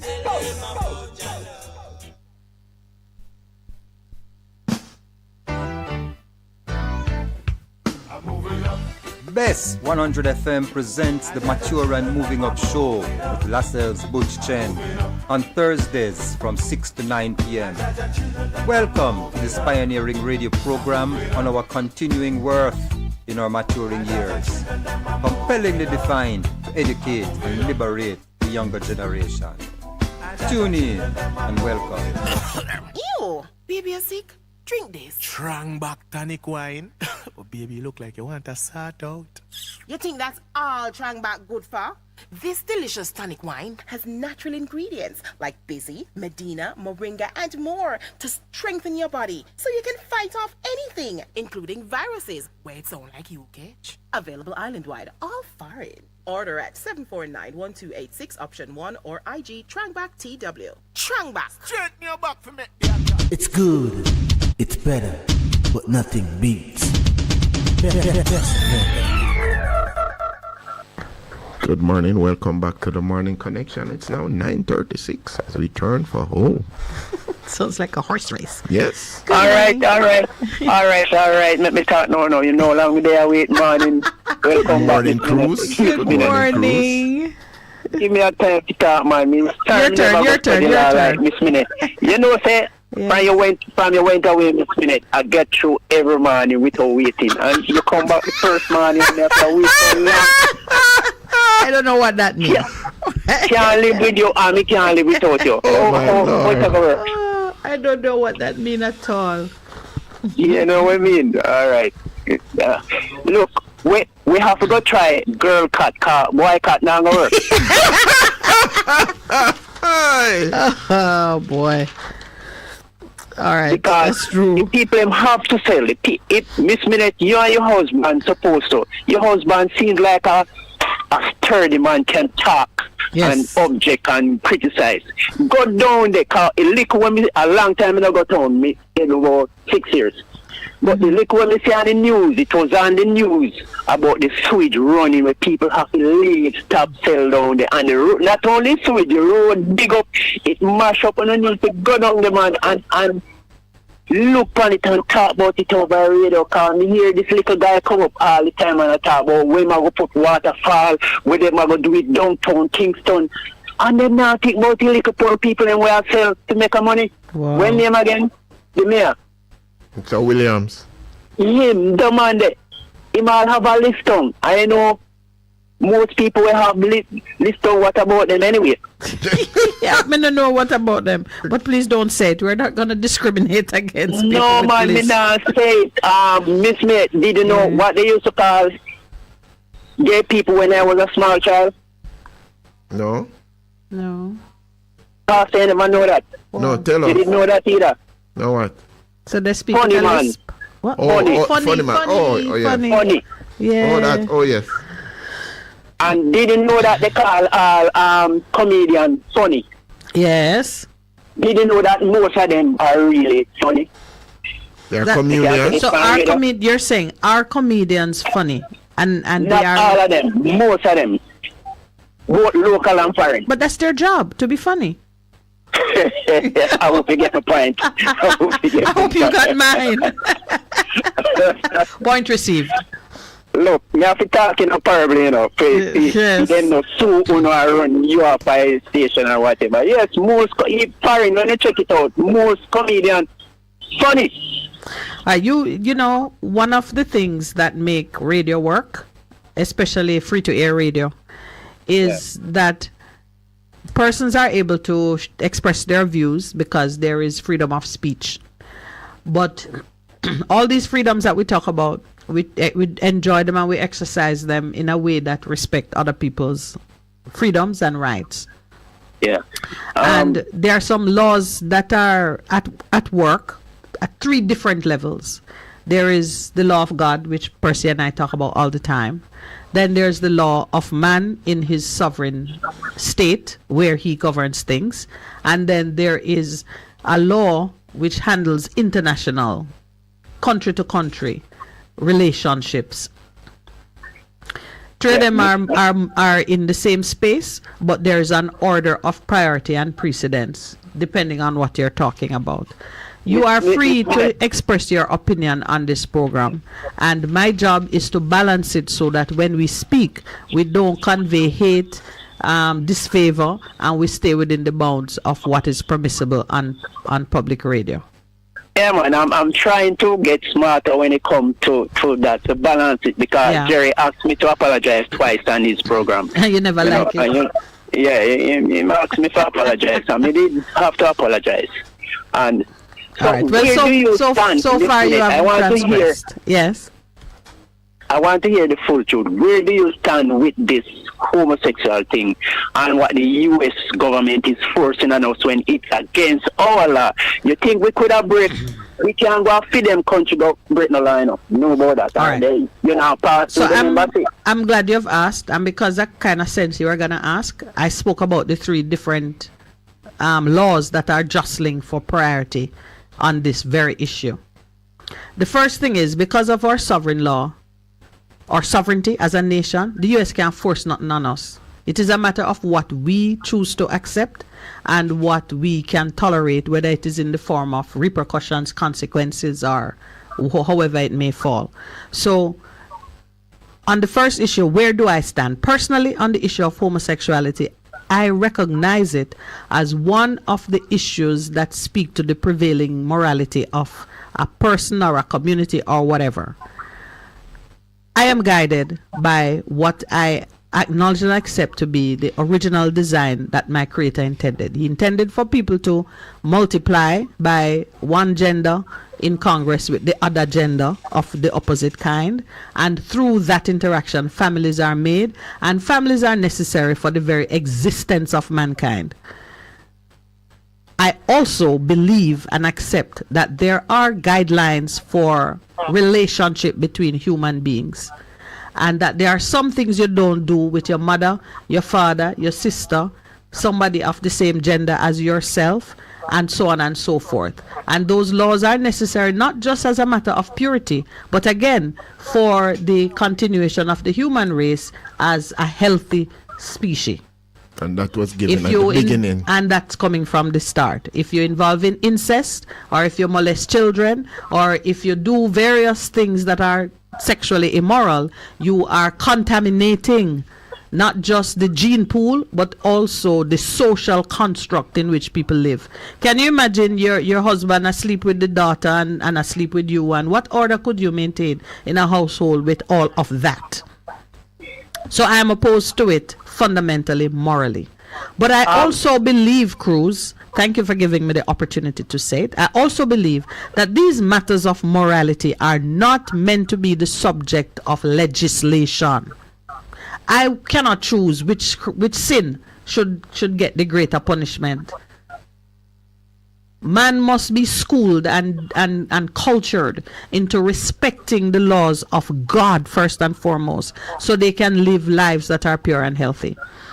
US could never force me to accept anything that is against my morals, my religion, my conscience. So that's the first thing. They can't force us to accept a same-sex marriage. In the area of the international law now, there are some conventions and some principles, and there are some declarations to which we have signed, respecting human rights, choosing not to discriminate against people based on whether their sexual preference, their age, their ethnicity, their religion, their politics. So it's not up to Jamaica to get up today and say, well, our domestic law don't accept same-sex unions.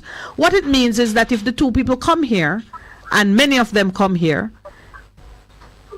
one would not be recognized as a spouse. Just like how if you and your common law girlfriend go somewhere, you can't say that is your wife and should be treated as your wife if you don't have no paper to prove it.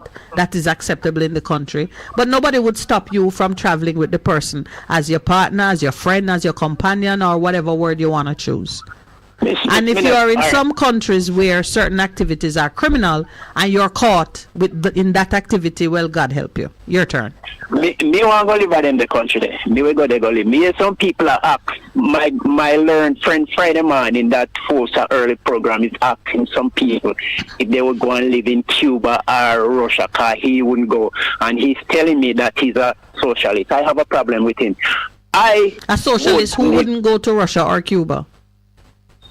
No, he was asking, some people were criticizing certain things, and he was asking them if would they go there to live. Yes. He said he wouldn't go there to live. Okay. But that's not freedom. But Cruz, but me I said to you come yesterday with that same argument. That's his free. That's his right to say. So Cruz, you choose to go there. So that's all right. You know. But what I'm saying, I don't have a problem with those countries. I think those countries some of the cleanest and best country in the world. Well, let me tell you, Cruz, some of those countries that you don't have a problem with. There was a time when you as a black man couldn't go there. Tell him for me now, please. So, and it's why we have to be careful how we pick our position. Because today it's about being same-sex. Yesterday it was about being black. Yes. Miss Minett. Yes. Tell me what Russia did the past 100 years. Worse than what United States and England do. But this is not about Russia versus the United States, because the United States have the same flaws. Remember you say no. Hear me. Remember you say there's a time when a black man couldn't go there. No, you tell me. Yeah, I did not say within 100 years. Maybe it's 200 years or 300 years. It don't matter. Time is irrelevant to these principles. But things change and people change. Well, then similarly, you should allow time. Then you should allow time to pass. Then so things can change before you condemn it. Whatever you are condemning today, tomorrow it may be quite permissible. So you have to decide what is the principle, because the principles of God are unchanging. They're the same. They were the same on the dawn of mankind, and they're the same today. No, it's not the same from the Bible that I grew up and read. I like how you qualify it. I like how you qualify it, because you are the one reading it and interpreting it, and you are the one who's changing. So your perspective on it will be different each time you read. When I remember back in the days when a person like Lady Sarah could never say she's a Christian and gone on stage almost and grab her church. It could never happen. They would have maybe, you know, and 2,000 years ago, a woman caught in the act of adultery was not stoned in accordance with the law, because divine intervention. 2,000 and odd years ago. So the same principle applies today. You have to call it back tomorrow. The people packing up. It's 9:48. You know, Miss Minett take up most of my time. All right, but tomorrow then. But you have enough credit. So you can't talk. But that's because you asked me a big question. You must ask me a little question, and you'll get little answers. Tomorrow, God's willing, Cruz. We ride again. I want US to send those 2 men to Barbados or Trinidad, not Jamaica. No, I want to send them to Jamaica. Jamaica need the reckoning. Jamaica will be blessed. If me see them in a supermarket and kiss me, I will go to prison. Remember me tell you. All right, Cruz. All right. Cruise no, will but be cruise. he ended it on a good point there, because it's important to know that if your government receives someone diplomatically, the government can't guarantee their safety. That's true. From whatever you and me want to think and feel about them out there. So such a person comes knowing that there's a risk. And when they come, let's see how they govern themselves. If I were a gay couple, that'd be wise. Seeking diplomatic assignment, I would want to go to a country where my normal behavior in public would be accepted. So anybody who is coming to Jamaica like that must come prepared to be well received in some places and be shunned in others. But you know what? It is through that interaction that we get to confront ourselves and decide what we really stand for. We get to look in the mirror. We get to look into the mirror. Which is what I think we continue to advocate. Advocate, yes. Look in the mirror. Let us make sure. And Mike talks about it all the time. The values. Yeah, what are the values? That know what you stand for. Yeah. But we don't know, because as Buju said, I wonder if you found that song, Jamaica for Sale. If you found that song, the lyrics are very interesting. If you can, Buju Bangtan for Sale. It really speaks I think to the engineer is looking. That we as a people need to know what it is. Because when I responded, you spoke and I responded. I think when you said in the end, when I outlined my position, you said, but that is what it is. What will we be in this circumstance? What are we? Yeah. And we already see some people voting. We see the opposition, the government or parliamentary opposition saying, let it fly through because you don't want to interrupt the economic benefits. The money. And you don't want to invite trouble on yourself. Are we that people who put our morals or conscience for sale based on, the convenience of things? You gotta choose. And in a lot of other instances, even locally, we have put our morals on sale. Yes. And that's why we have the corruption, the crime, and all of this. Well, we didn't even talk about the Integrity Commission, but tomorrow, we have time for you tomorrow. Yes, man. Oh, wow. Thank you all. It's good for to have you back. And tomorrow I'm going on vacation. No such. Tomorrow. We're going to put a law against it. No back-to-back vacation. It's good to have you back, my friend. Thank you very much. I look forward to coming back. We came in yesterday and we'd been traveling for the last 3 days to get back home. So it was rigorous and exhausting, but it really has been a pleasure to be back beside you this morning and having the conversations, which we had. So I say thank you to all those. Thank you for the warm welcome back. I mean, everybody, I've said something nice. I mean, Earl Brown wanted us to play a song, but then the song disappeared from the chat. Yeah, so I'm going to say what the song is. Yeah. And of course, I say thank you as well to my friend from South Africa, Nalini, who hailed me up, and I believe other persons listening from the mother country, the true mother country, the only mother country, to borrow the words of another place. And to those in studio here, online, on air, thank you very much for joining us this morning. This is a really important issue. It seems small because you think you know where it's going, because after all, by majority, we are fundamentalist Christians who turn our nose up at sin and very dismissive generally of whatever we are sure the Bible said don't do. But it is always important to look back at how God has set things. Grace and mercy are never absent from his table, from his throne. And we, in our situations where we have to make choices, have to make them in the correct way, no matter how obvious a thing might seem. The choice you make is as important as the rationale for it. God looks at the heart. What is going on in the heart of man? In the heart of Jamaica. In the heart of Jamaica. Soul. Absolutely. Soul. That's what makes it a big issue. Yeah. That you really now have to reflect, not be distracted by what looks like an obvious call, and make the right decision. And remember, I'm always touched by, in the Old Testament, God is always saying to the Israelites, be good to foreigners because you were once a foreigner. Haitians. So we have Haitians visiting us for refuge. Just remember, we are all coming from a place of trauma and trouble, when we have persons to whom we can show love and mercy and grace, that is our sworn commitment. Pastor Percival, thank you very much for the morning's work. God is good. Yeah, producer and engineer, thank you both also, as we say so long.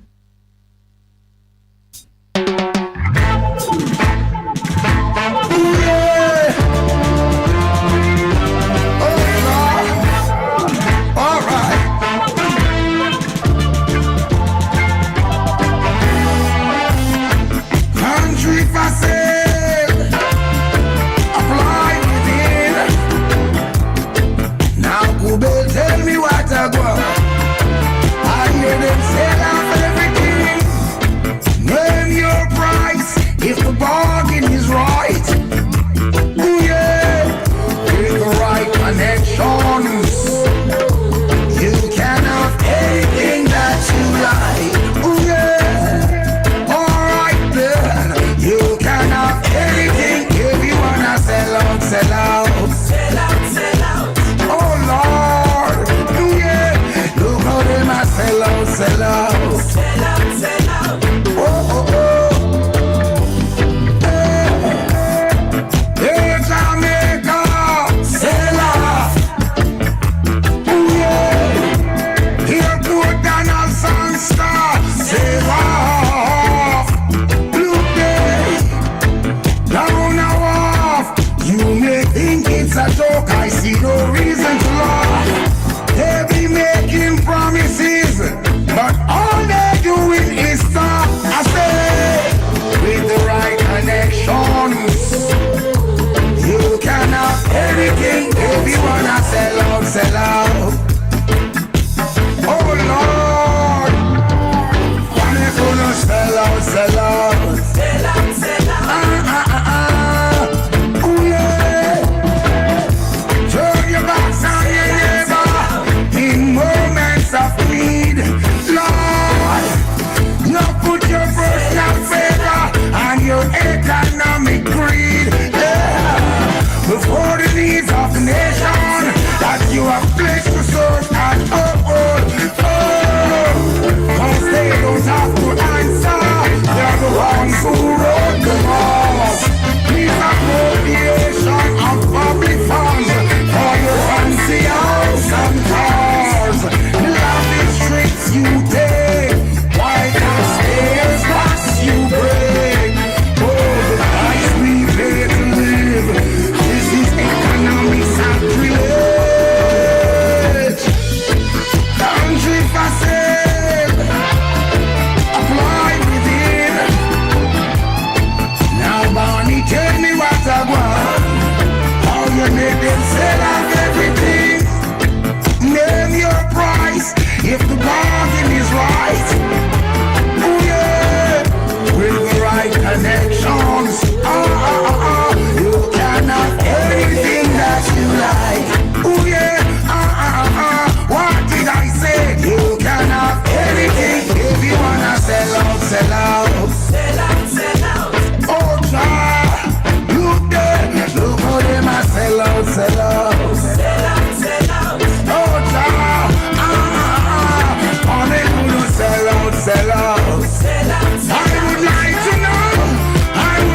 Best FM 100 on your dial. Keep listening. Our world is changing rapidly, and our most valuable resource will be our teachers. They are the key to preparing us for the future. The government of Jamaica is investing in education teachers through scholarships in the field of STEM studies, science, technology, engineering, and mathematics. Apply for a STEM scholarship for the opportunity to get qualified to pursue a rewarding career as a STEM teacher. Find out more at www.mof.gov.jm/scholarships. Sign up for a STEM scholarship today. Conditions apply.